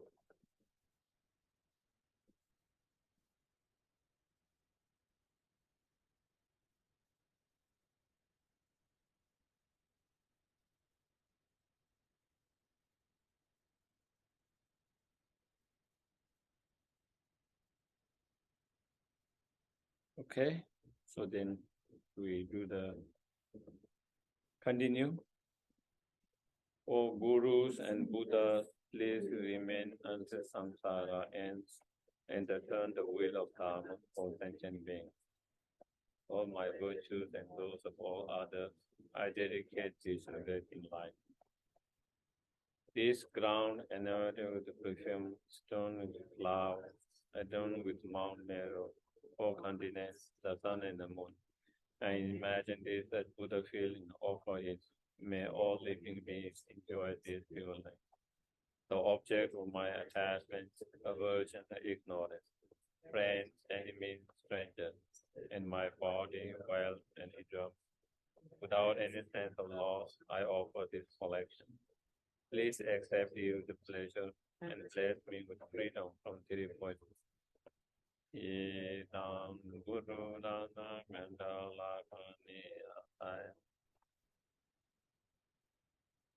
Then I think maybe I will read in so then you can do the visualization better. First, we make a strong request. Please bless me to purify all obscurations of my body so that it will become one in essence with Guru Aryatara's holy Vajra body. And Guru Aryatara extremely pleased with the request. And a white light emanates from the Om at Aryatara's eyebrow and curves in an arc to enter my eyebrow. And the moment that light touch into that,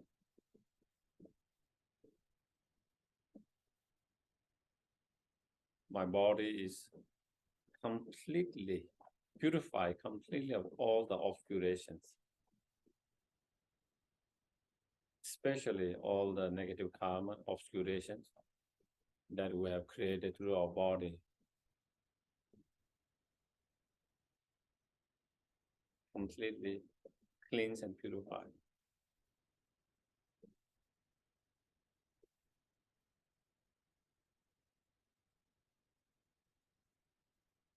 And become one in essence with Guru Aryatara's holy Vajra body.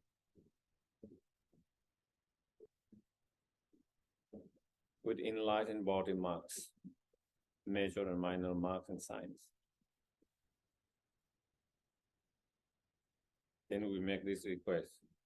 Please bless me to purify all obscuration of my speech so that it will become one in essence with Guru Aryatara holy Vajra speech. And Guru Aryatara is extremely pleased with request.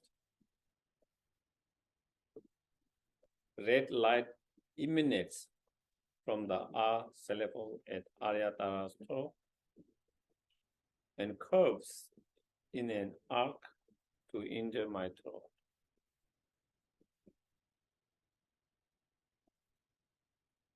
Just like turning the light on, the darkness is completely gone. Similarly, my speech is purified completely of all obscuration.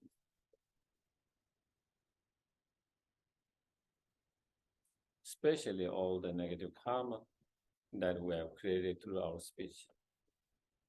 Completely clean, purified.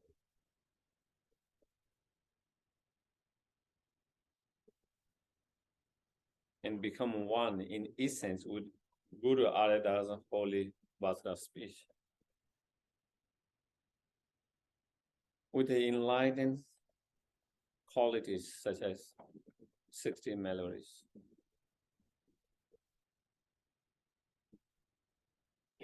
Again, we make request. Please bless me to purify all obscuration of my mind so that it will become one in essence with Guru Aryatara's holy Vajra mind. Guru Aryatara is extremely happy with the request. blue light emanates from the womb at Aryatara's heart and curves in an arc to enter my heart.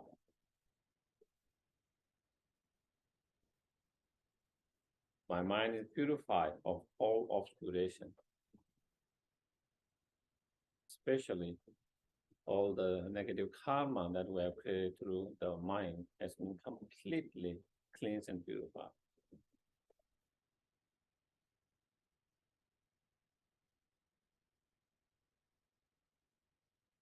And become one in essence with Guru Aryatara's holy Vajra mind.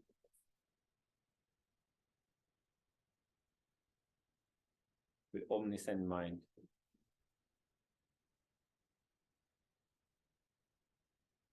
Highest level of unconditional, impartial love, kindness, compassion, and wisdom.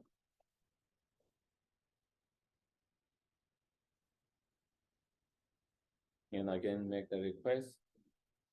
Please bless me to purify all the delusions and subtle obscurations to omniscience so that my body, speech, and mind will become one with Guru's Aryatara's holy body, speech, and mind.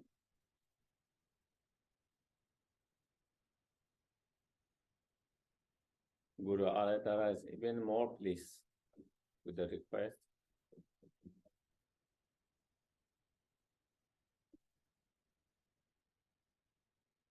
Now 3 colors beams, white, red, blue, emanate simultaneously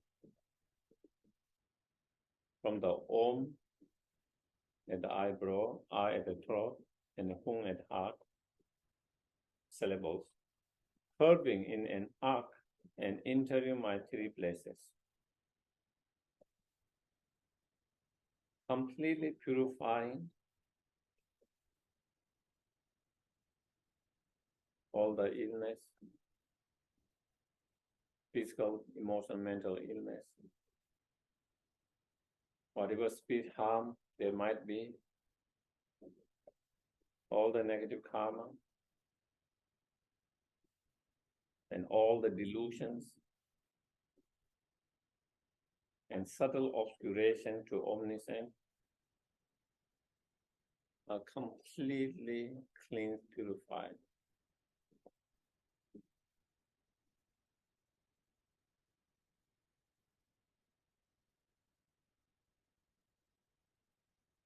Instantly gone.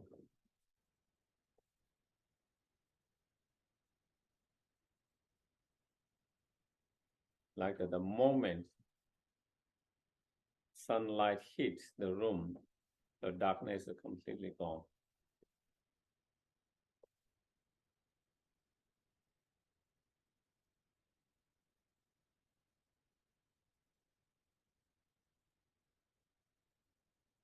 My body, speech, and mind become one in essence with Guru Aryatara's holy bodies, holy speech, and holy mind.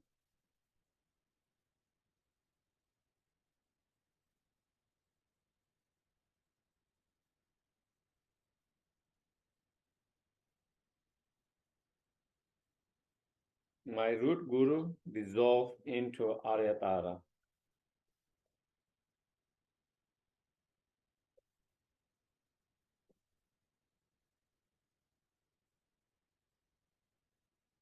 And Aryatara melts into green light.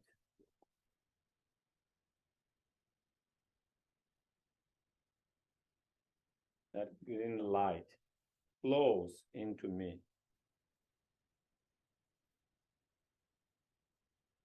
Into yourself. Pervade all your beings.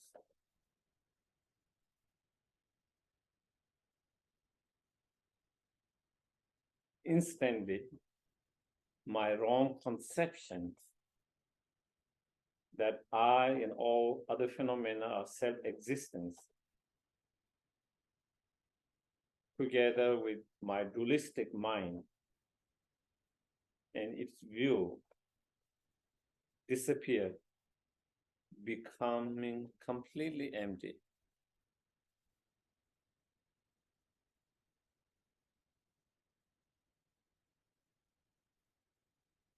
Not even the trace of them remains.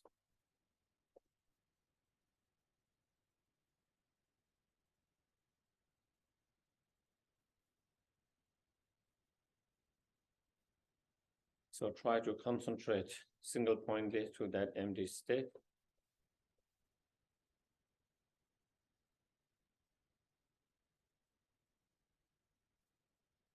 With a blissful wisdom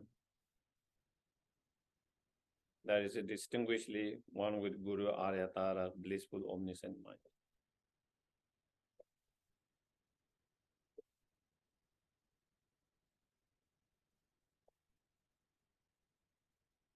So try to experience that blissful feelings of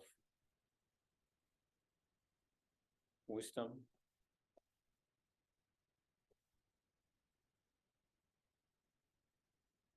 and the emptiness, the voidness.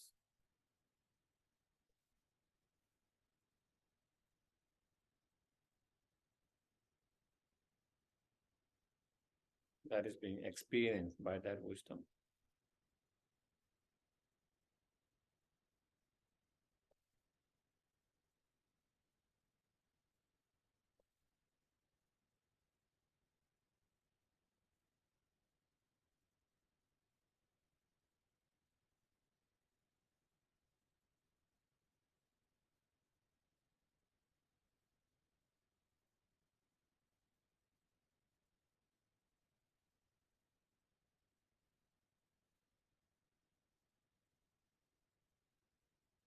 There is no object, so-called I or other phenomena that exists by itself or from its own side at all.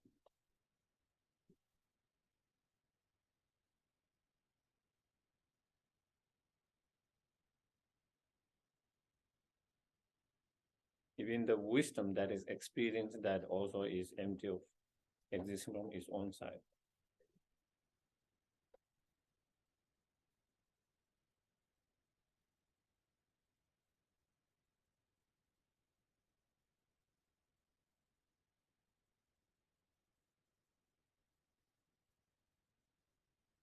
The subject, the objects, the Guru Aritara, myself, everything, samsara, nirvana, nothing exists from its own side by itself.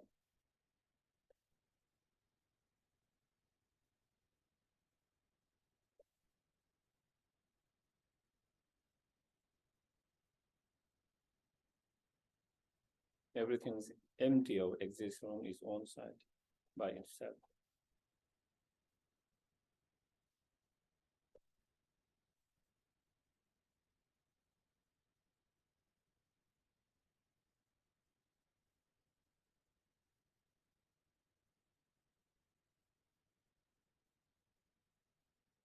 Everything is merely level.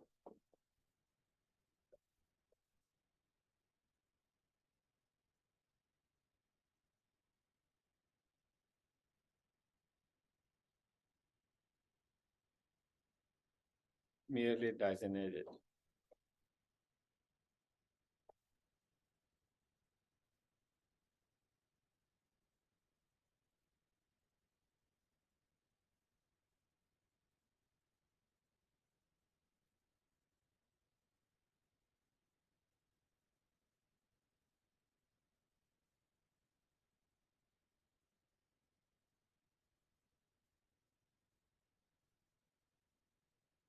Then out of that emptiness, the wisdom realizing that emptiness manifests instantly as a Aryatara's holy body or in the front of you, seated upon the lotus and moon cushions.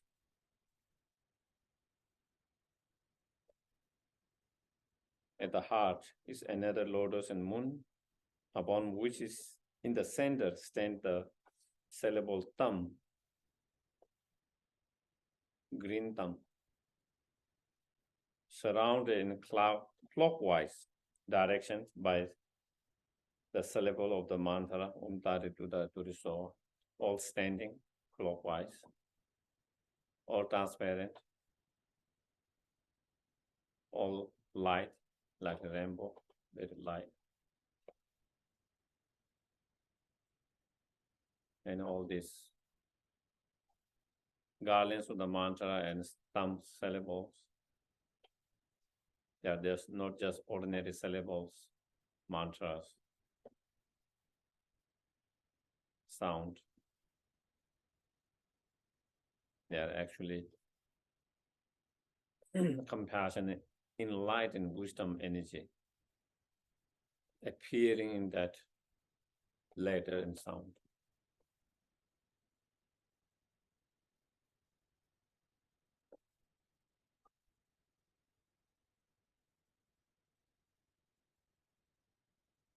The thumb and the mantra are manifestation of Guru Aryatara holy mind, with which my mind is totally one, united, inseparable.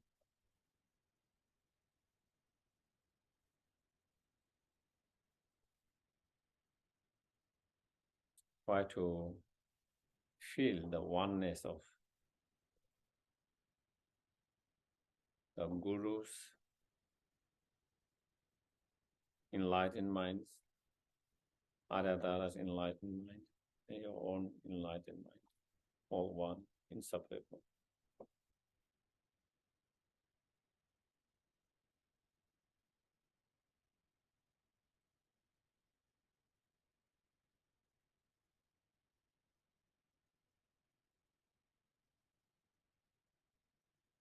Try to experience and rest in that oneness.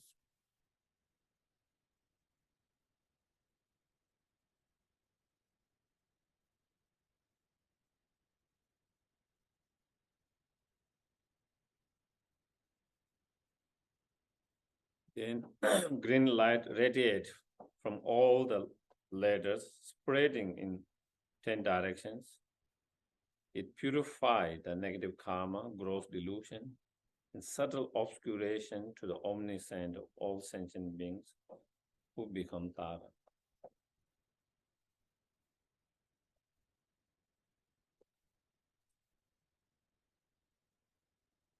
So like sunbeam light,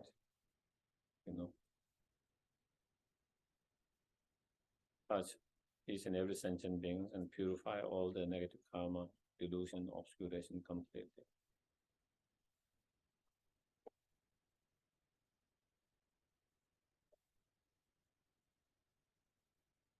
Sending them all the spiritual experience or realizations of 5 Earth and Bhumi, and all sentient beings now becoming and transforming into Aryatara.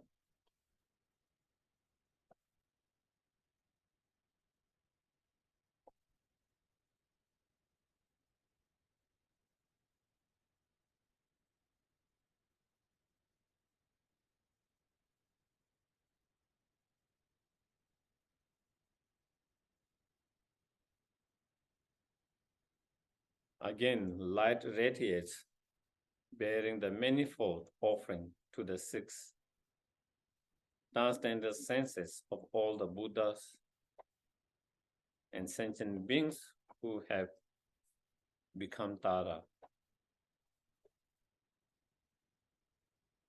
The enlightened beings are extremely pleased and shower down superlative qualities of Buddha's, Aryatara's holy body, holy speech, holy mind, omniscient wisdom, supreme power, and infinite compassion,